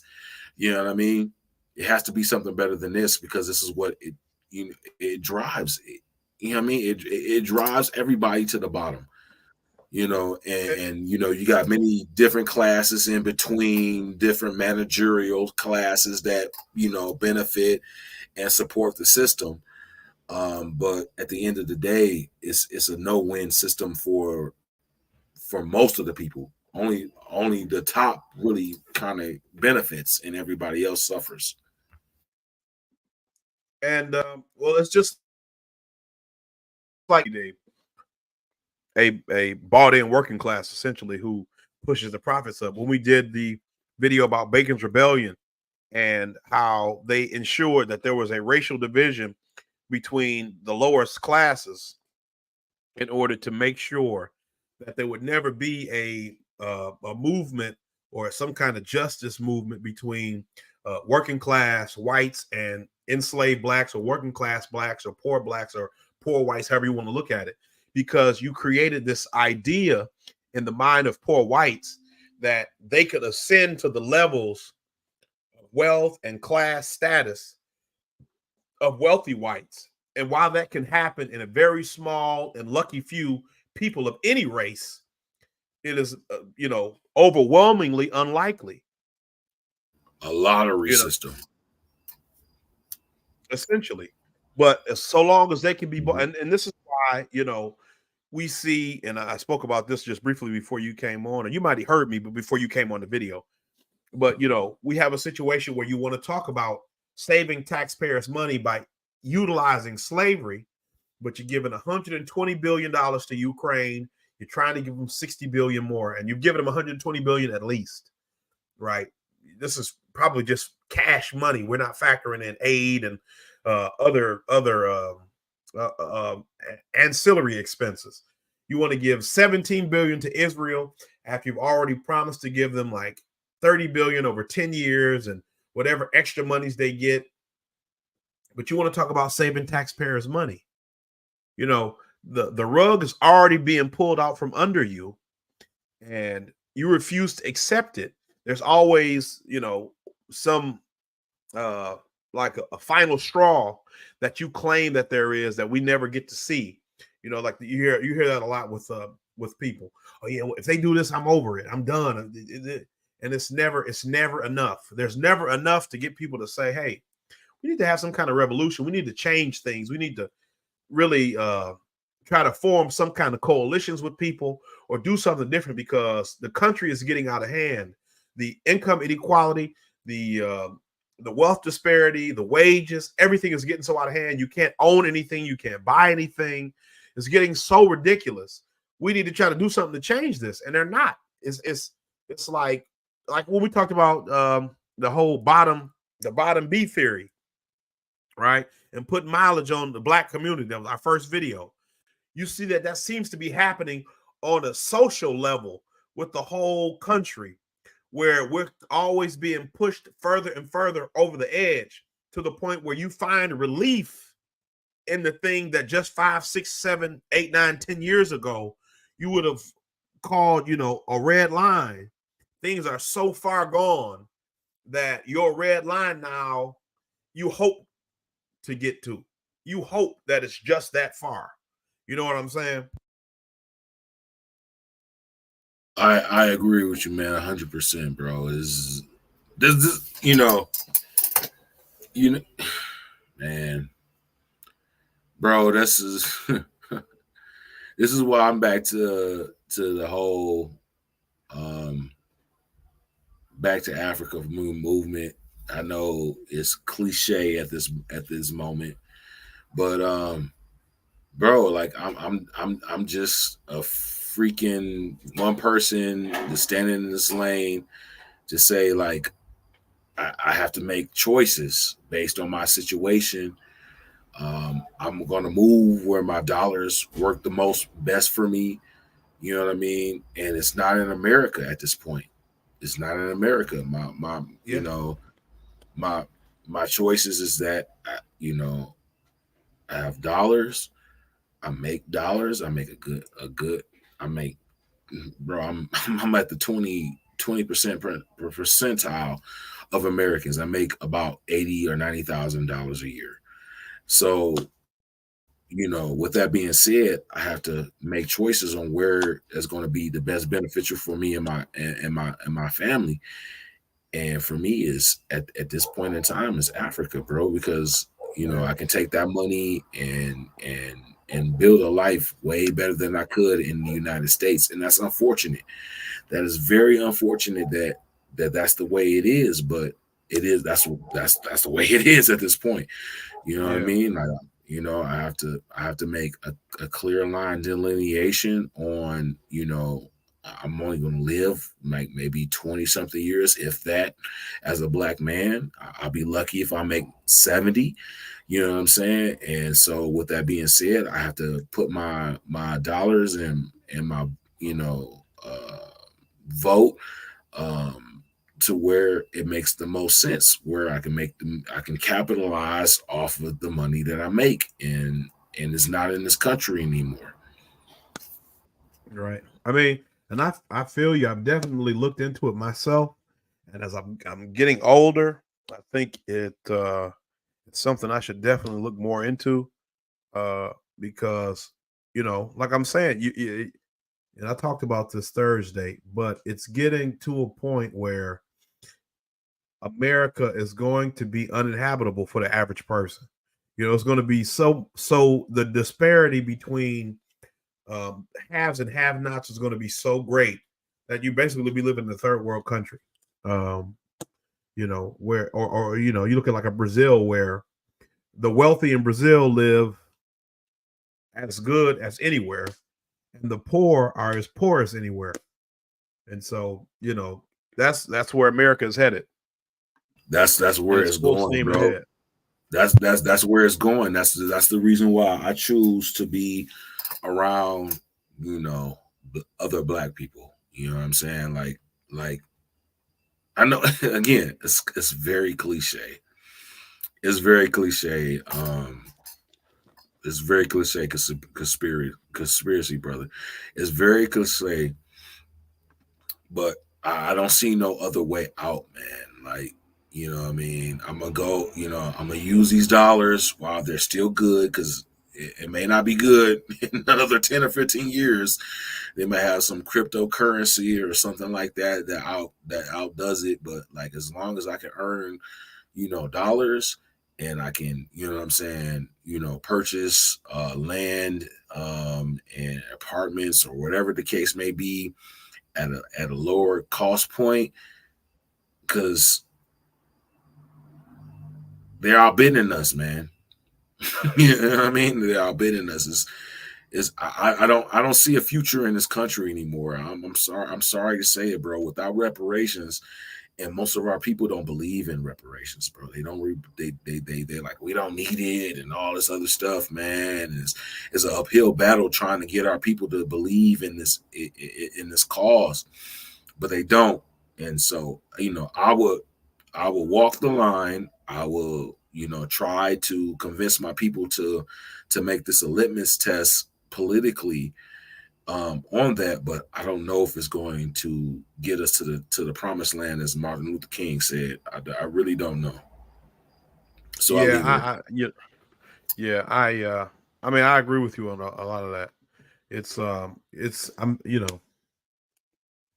There's still I'm still, obviously, you still try to fight and do the best you can, but things have happened over the last couple of years that have really made me feel a lot more futile about it all. But let me try to get back to this article. Yeah, I for agree. Sure. I'm sorry that I digressed. Oh no, you good, man.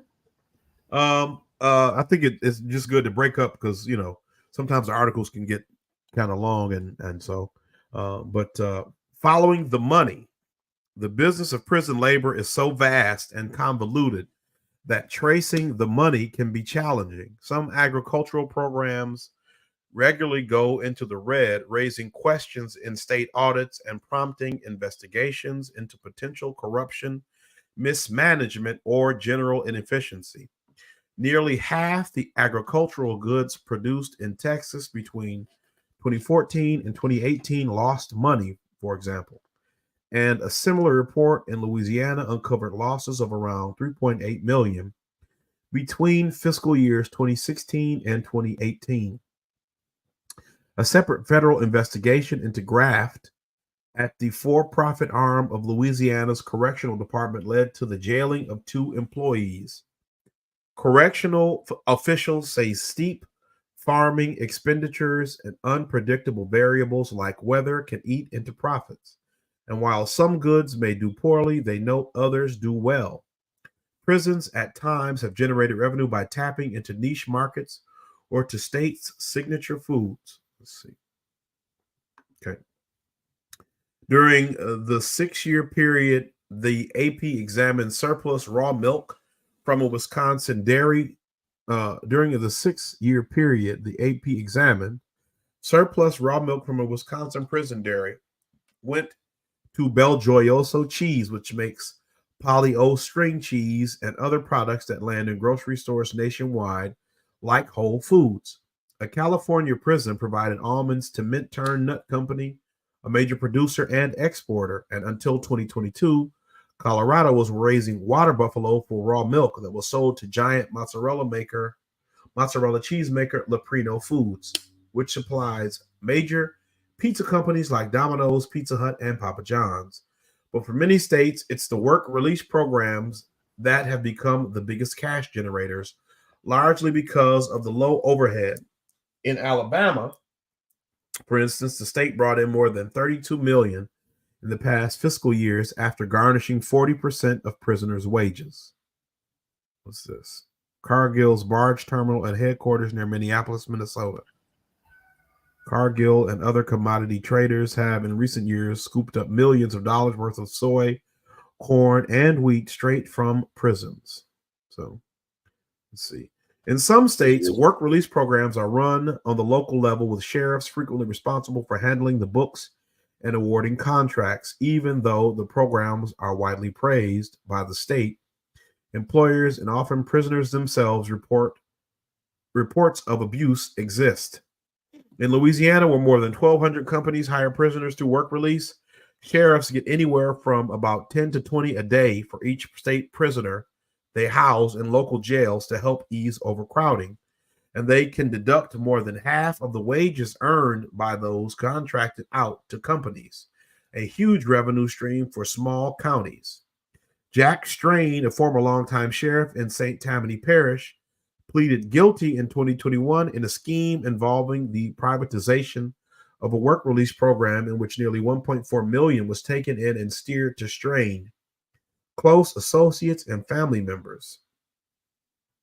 He was sentenced to 10 years in prison, which came on top of 4 consecutive life sentences for a broader sex scandal linked to that same program. I wonder if he's going to be doing any prison work. Is he going to be paying back his debt to society for life sentences? Exactly. Probably not, bro. That's Probably ridiculous.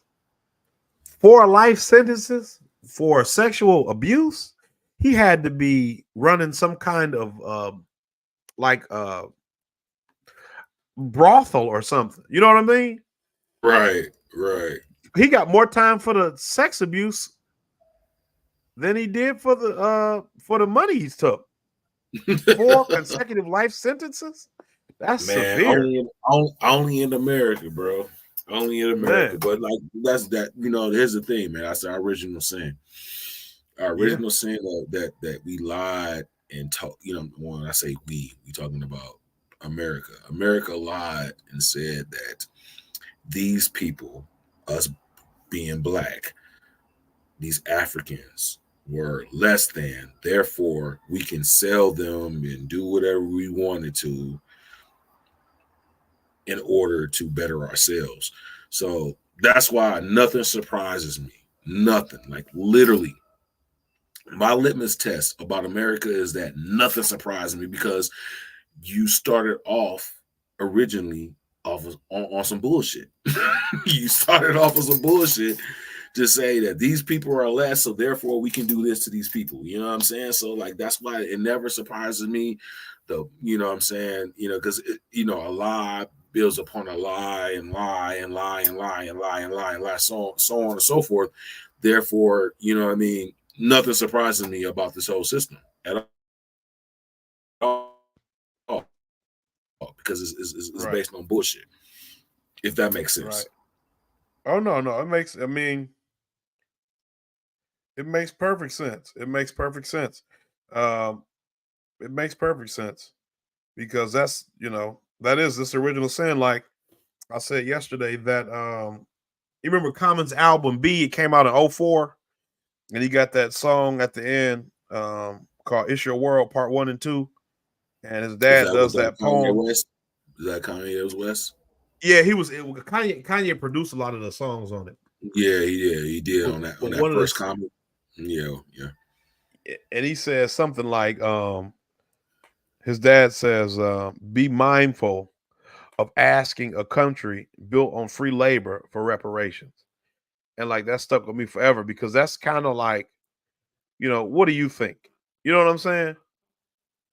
That's like asking a meat eater to be a vegetarian. What do you think is going to happen? Right.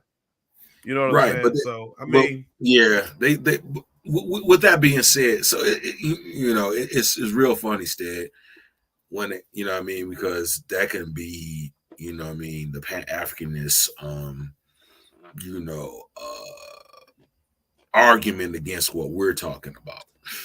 right. Because they throw that up there, don't expect that your oppressor is going to give you fucking freedom. But at the same time, we had to fight our oppressors to get this freedom, to even say those words. You know what I'm saying? Like, when you're faced with the impossible, bro. I'm sorry, Stead, but I was watching. I'm over in Africa right now.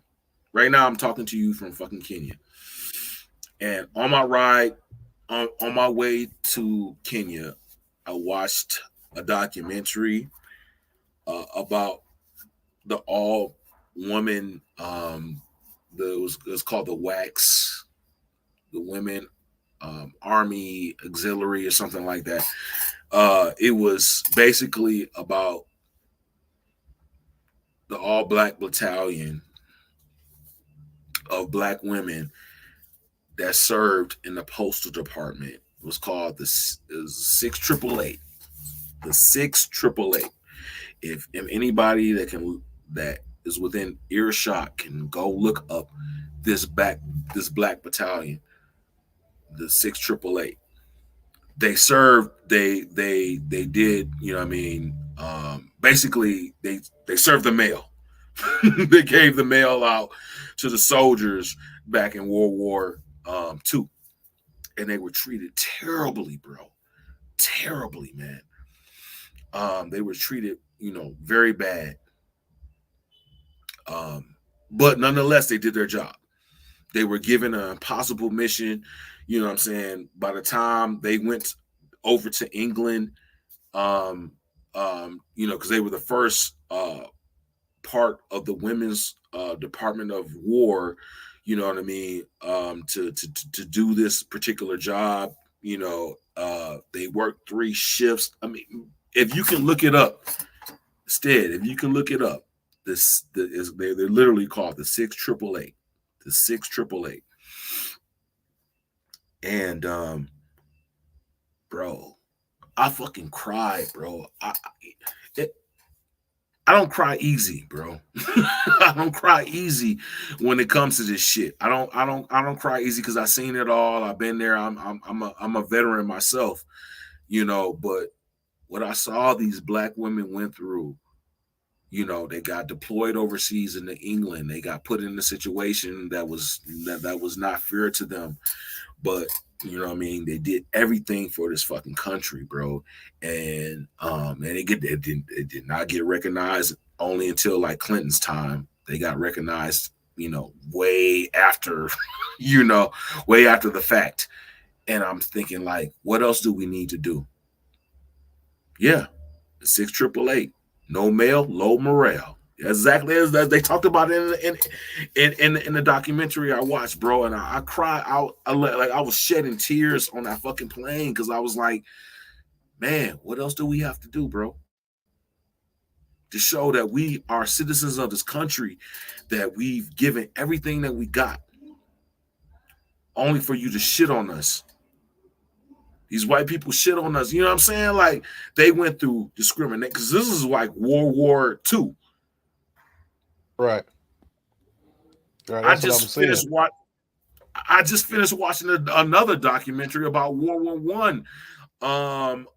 The Buffalo Soldiers in Houston. It was a Houston riots that happened in like before World War, like right around World War I. It was, you know what I'm saying? It came out on Amazon Prime. You know what I mean? And it's like, what more do we have to give to this fucking country, bro? Like, what more do we have to fucking give, bro? Like what more do we have to give? I We went to the everything to this fucking country, man. I'm sorry, I'm gonna be quiet, bro. I went to the Charles H. Wright today, with my family and a family friend, my mother-in-law, and so I had my daughter, my oldest, reading. They had the Ruth E. Carter exhibit, right? Ruth E. Carter, is it Ruth E? Okay. Yeah, right. She had was a costume designer. She won 2 Oscars. First black person to win an Oscar for costume, and she's won 2. She won them both of the Black Panther movies. But she was nominated for Malcolm X. I want to say she was nominated for Selma. She was nominated for Amistad. But she did Shaft. She did The Roots, the remake. Right. Like way more than she ever had to do. Way more than any white person ever had to do. Yeah, you talking like about about classics. You just dropped like 6 classics in a row. like big movies, like substantial films. And she didn't win until, Black Panther, because it was like an Afrofuturism exhibit, but it was not just exclusively, but it was like it tied into it. And so I had my daughter, my oldest, read about the 4 girls that got killed in the bombing in Birmingham. Yeah, because Birmingham. the Selma exhibit, well, not exhibit, but the Selma costume section showed the 5 costumes she made, because it was 5 girls that got bombed, but only 4 of them died. One of them survived it. And so she was reading the story, and she said, "Are these real people?" And I said, "Yeah." And she said, "They videotaped them getting killed for this movie?" And I said, "No." I said, "That was just actors in the movie. But these 4 little girls really died. Somebody really killed them when they were at church." Right. And I was crying reading. She was reading it to me, and I was helping her read some of the words she couldn't pronounce.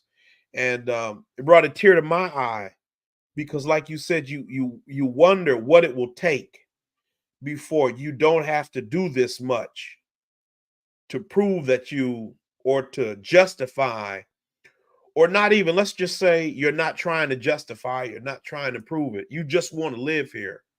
But to be here and to be able to be here peacefully, what will it take for that to be achievable for all of us? That we can just be here without a qualifier, without a look or a second glance, and we can just be here. You know what I'm saying? How long do you have to suffer? How long do you have to read stories about violence and oppression and exploitation like this before it's just it's a historical memory, but it's not something that you're living out every single day. And I know that a lot of these types of interactions are a lot less common now, whether by law or circumstance. You don't have as much overt hatred and acts of hatred as you used to have. It's Ruth E. Carter. So got it in the comments, Ruth E. Carter. But it's just, they still exist. And that's the part I feel like about the system of oppression here, that we don't like to give enough credit to, that it doesn't have to operate in the same way anymore, because it's so thoroughly involved in every aspect of daily American life that you don't need it. You don't need it to be. You can just, you know what I'm saying? The system operates now. It can operate, let's say it operates on exploiting poor people. Well, who's disproportionately poor? Us. Or let's say Exactly. And they like going back to what we were talking about earlier with Bacon's Rebellion. Like they made sure that we were going to be the fucking bottom. Because white supremacy can only exist with white supremacy fucking making themselves, forcing that onto their own, right? Like you have to believe in the fucking lie. As you know what I'm saying? Like so you have to have a bottom, you have to have a consistent bottom, which is our ancestors. You have to have a consistent bottom in order for white supremacy to exist and continue to propagate and move forward. Because like otherwise it's more of us than them, and more of us than them will eat them up. So you have to bro, I'm gone, man. I love you, Stead. okay, man. Glad to be able to fellowship with you right quick. And exactly. Hopefully we can do this again. Exactly, bro. I'll talk to you later. Okay. Peace. Okay, so just getting back, I'm almost finished with this article, so that's good. Didn't take, I made, just because of the conversation, but I'm glad the conversation was able to happen. Just glad to be able to be joined by Brother Gerard. Because we can all see things are happening. We just, sharing the experience of life in America and what that all looks like, and so it says incarcerated people. Well, we learned about the former sheriff who was involved in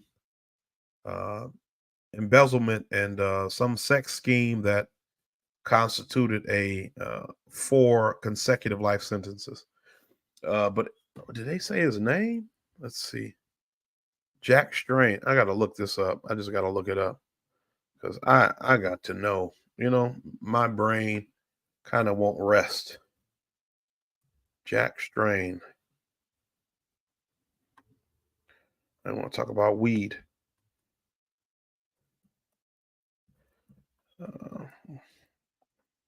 St. Tammany. So this was in 2023. So share this tab. So Jack Strain's sexual abuse convictions upheld by appeals court. Former St. Tammany sheriff convicted of sex crimes has had his conviction and sentences upheld by Louisiana First Circuit Court of Appeals. So one of these is him. And I don't know. I guess this must be the lawyer on the right because he's like smiling. So I can't imagine you'd be smiling with 4 consecutive life sentences. But I don't know. Maybe you're some kind of monster. So it don't faze you. I really just want to see what it is that he did, because that's extreme. What does it say? New Orleans firearms instructor says Kia Simmons failed at multiple steps during Saturday. Sheesh. Oh, so yeah, that was him. I was right. So let's see. Strain was convicted of 4 counts of aggravated rape, 2 counts of aggravated incest, 1 count of molestation of a juvenile, and 1 count of sexual battery during a 2-week trial in 2020. So that'll do it.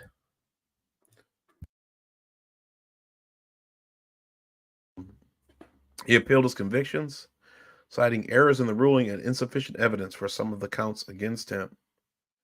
Given 4 life sentences without parole. So yeah, that'll do it. The incest and the that'll do it. That will do it. That'll do it. That's enough for me.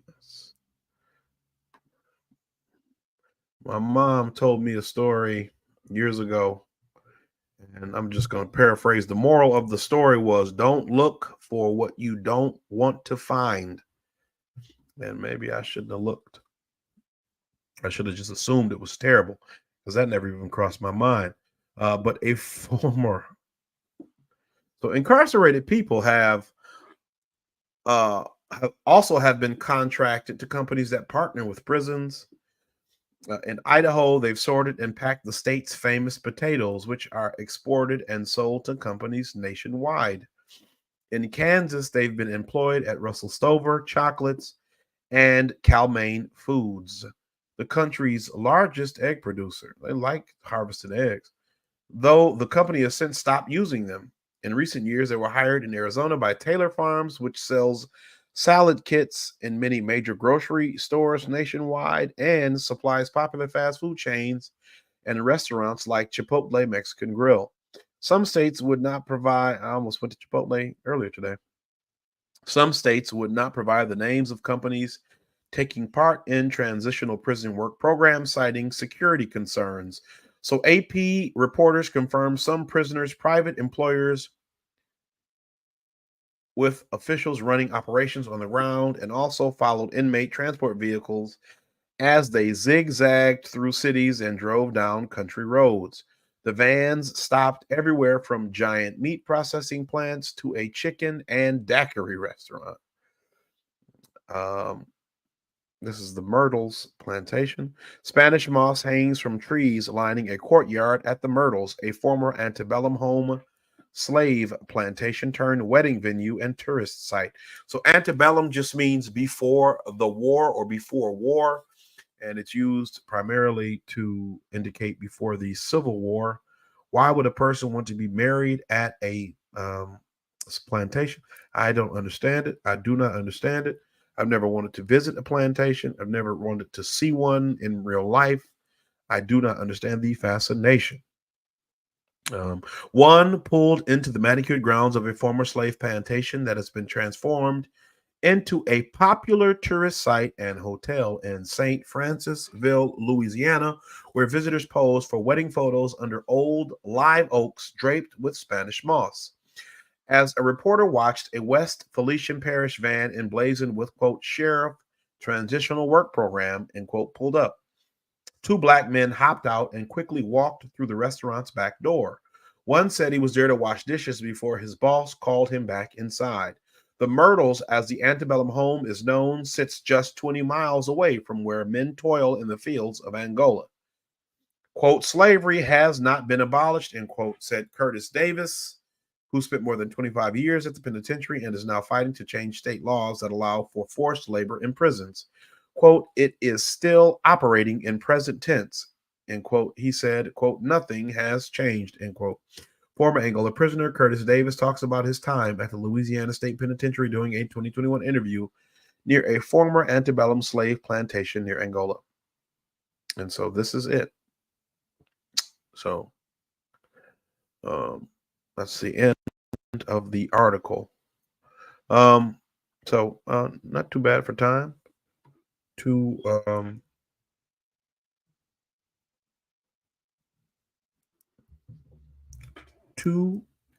hours and 3 minutes.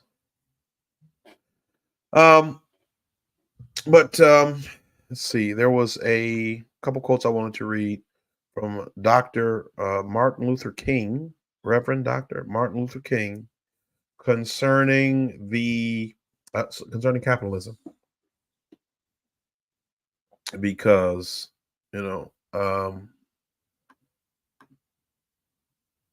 I think he's essentially could be best described as the moral compass of the country.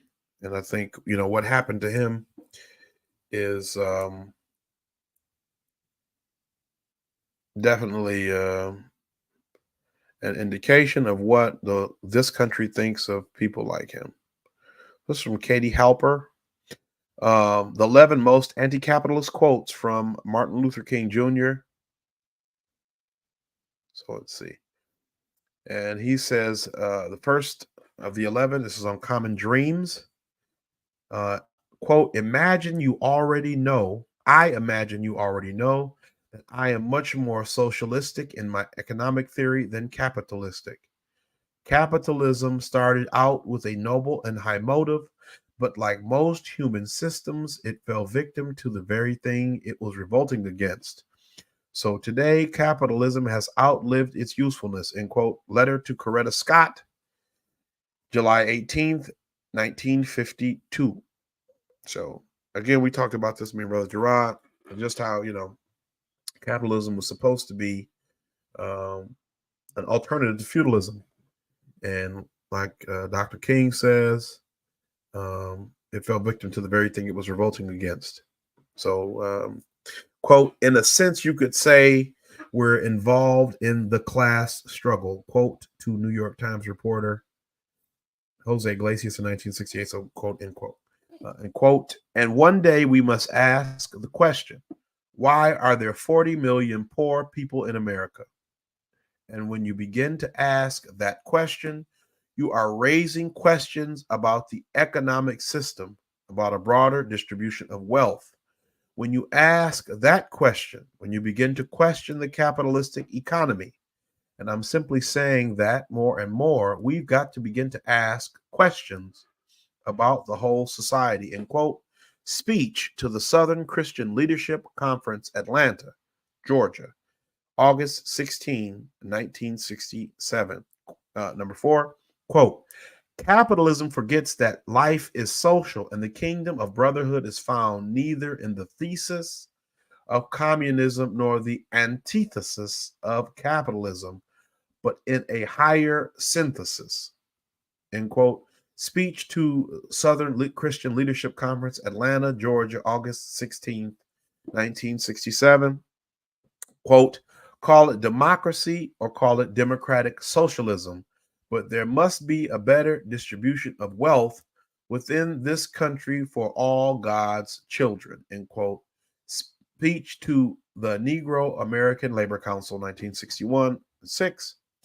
Quote, we must recognize that we can't solve our problem now until there is a radical redistribution of economic and political power. This means a revolution of values and other things. We must see now that the evils of racism, economic exploitation, and militarism are all tied together. You can't really get rid of one without getting rid of the others. The whole structure of American life must be changed. America is a hypocritical nation, and we must put our own house in order, end quote. Report to SCLC staff, May 1967, number 7. Quote, the evils of capitalism are as real as the evils of militarism and evils of racism, end quote. Speech to SCLC board, March 30th, 1967.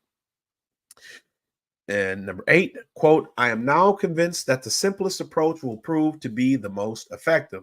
The solution to poverty is to abolish it directly by a now widely discussed matter, the guaranteed income.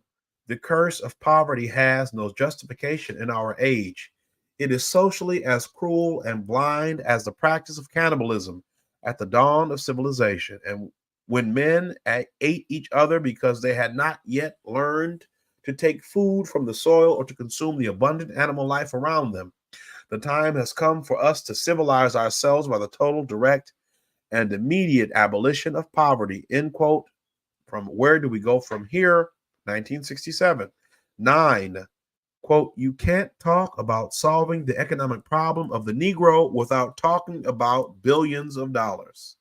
You can't talk about ending the slums without first saying profit must be taken out of slums. You're really tampering and getting on dangerous ground because you are messing with folk then. You are messing with captains of industry. Now, this means that we are treading in difficult water because it really means that we are saying that something is wrong with capitalism. End quote. Speech to his staff, 1966. Quote, we are saying that something is wrong with capitalism. There must be better distribution of wealth, and maybe America must move toward a democratic socialism. End quote. Speech to his staff, 1966. And this is number 11. Quote, if America does not use her vast resources of wealth to end poverty and make it possible for all of God's children to have the basic necessities of life, she too will go to hell, end quote. Speech at Bishop Charles Mason Temple of the Church of God in Christ in support of the Memphis sanitation workers strike on March 18th, 1968, 2 weeks before he was assassinated. And I'm sure that was all a coincidence. I'm sure that was all just a coincidence. And he wasn't assassinated because he spoke out against the capitalist regime. Let's see. I wanted to read something from 1984.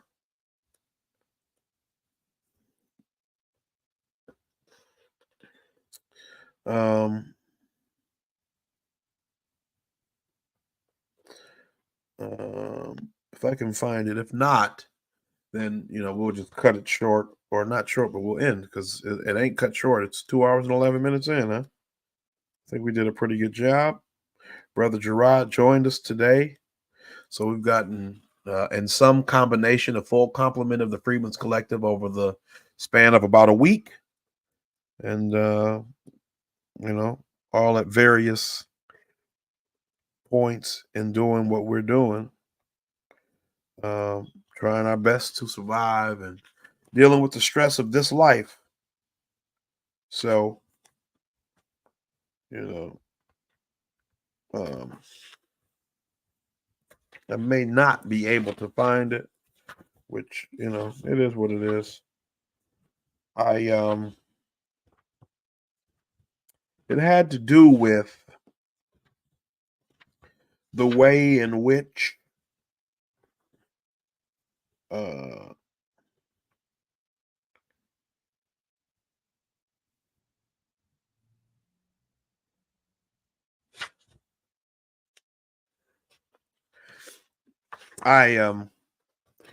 it was about the ways in which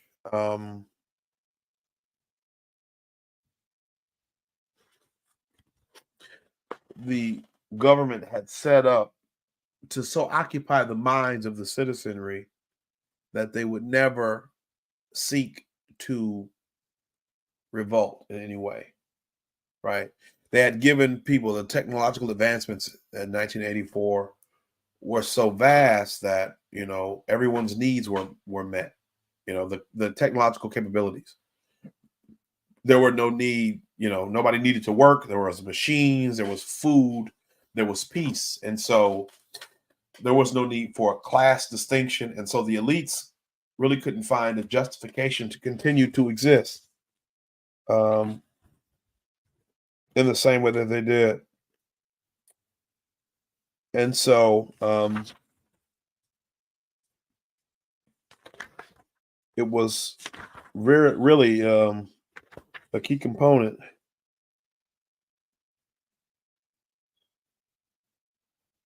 So let's see. Let's see if this.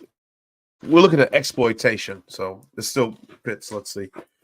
Throughout recorded time, and probably since the end of the Neolithic age, there have been three kinds of people in the world: the high, the middle, and the low. They have been subdivided in many ways. They have been born countless different names, and their relative numbers, as well as their attitude toward one another, have varied from age to age. But the essential structure of society has never altered. Even after enormous upheavals, seemingly irrevocable changes, the same pattern has always reasserted itself, just as a gyroscope will always return to equilibrium, however far it is pushed one way or the other. The aims of these three groups are entirely irreconcilable. The aim of the high is to remain where they are. The aim of the middle is to change places with the high. The aim of the low, when they have an aim, for it is an abiding characteristic of the low that they are too much crushed by the drudgery to be more than intermittently conscious of anything outside their daily lives, is to abolish all distinctions and create a society in which all men shall be equal. Thus, throughout history, a struggle which is the same in its main outlines recurs over and over again. For long periods, the high seem to be securely in power. But sooner or later, there always comes a moment when they lose either their belief in themselves or their capacity to govern efficiently, or both. They are either overthrown by the middle, who enlist the low on their side by pretending to them that they are fighting for liberty and justice. As soon as they have reached their objective, the middle thrust low back into their old position of servitude and themselves become the high. Presently, a new middle group. This doesn't look like it's it. That wasn't it. Well, I'm not going to keep looking anymore. I'll let that go. I'll find it another time for sure.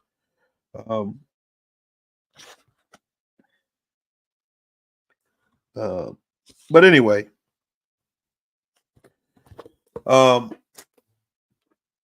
it's important to understand how this exploitation is necessary for this system to exist. And we should be doing all that we can to come up with a better way. When we allow exploitation to be done in our names, when we allow it to go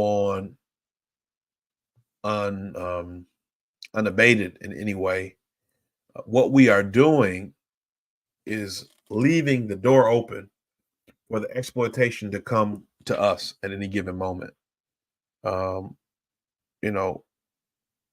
Cat Williams at the beginning of the year, or really end of last year, had an interview with Shannon Sharp. And he said 2024 is going to be the year of truth.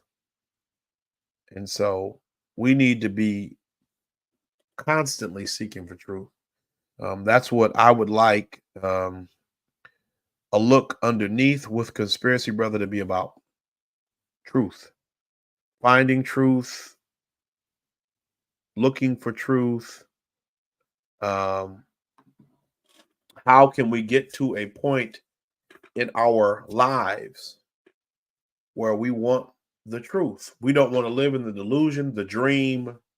We don't want to be blissfully ignorant any longer, because those are tools of exploitation. We don't want to not know, right? Like, even though I said earlier, my mother, don't look for what you don't want to find. Let us find the truth. Let us look for the truth, and let us find it, and let it set us free, and let us use our freedom to free others.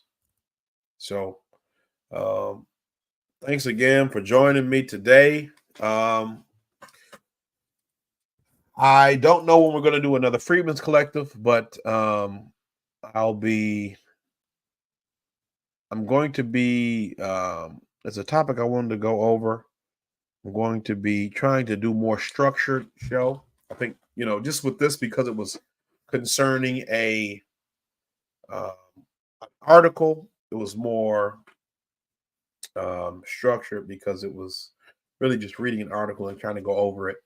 It was long, so I didn't want to go too much off base as it is, but there are some topics I'm thinking about going over: the Southern strategy and the historical and modern incarnations of the Republican and Democratic Party.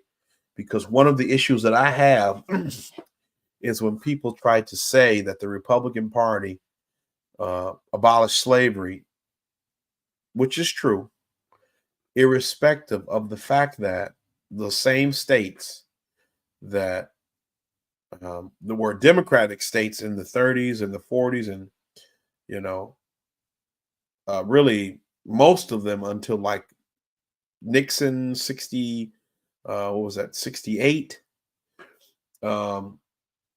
A lot of those states were Democrat, and they switched to Republican after Nixon. And so, ideologically, there was a change. I'm not advocating for, one party over the other. The Democrats are still no good, but I just don't want people to be suckered into believing that, because the Republican Party was founded as a party of abolition 100 and something years ago, that has any bearing on who overwhelmingly populates the party today. Right? We need to be trying to find solutions outside of the voting booth. We need to try to find real ways that we can get engaged with our communities to activate our family and friends and our social circles to make real change in our lives, and maybe even trying to organize boycotts and protests, because you're not going to vote for a president to fix this problem. You're not going to vote out a president to fix this problem. You're not going to vote for a senator or for a member of the House to fix this problem. You're not going to fix this problem with a mayor or governor change, right? It's going to require all of us to do a little more to educate ourselves and to educate, our family and friends, so that we can be the change we want to see, to paraphrase Dr. King. So I don't have a catchphrase. I don't really. I have to come up with one. I have to come up with some way to kind of close out snappy and witty and funny. But what I will say is, hopefully this video series, I guess it really wasn't a series, but maybe, I don't know, it's 2 videos a series. But this video presentation, these 2 presentations, were informative, and they helped you to think a little more critically about the decisions you make on a daily basis. And it helped you to understand the ways that our country is still, significantly deficient in matters of justice and equality and fairness. And, you can move forward with that. So, as I always say, peace, and hope to catch you again next episode. I don't know, I try to do 2 a week. We'll see how that goes. We're trying to do a more structured show with maybe not a script, but an outline with specific talking points. And so we'll see how that goes. But again, thank you all for joining me tonight. And I know you could be a lot of places on a Saturday night, so I appreciate you. Like, share, subscribe to A Look Underneath with Conspiracy Brother, or you can search for my videos at Conspiracy Brother TFC. And, like I said, like and share and subscribe if you found this content engaging or informative or interesting. And again, I appreciate you. Peace.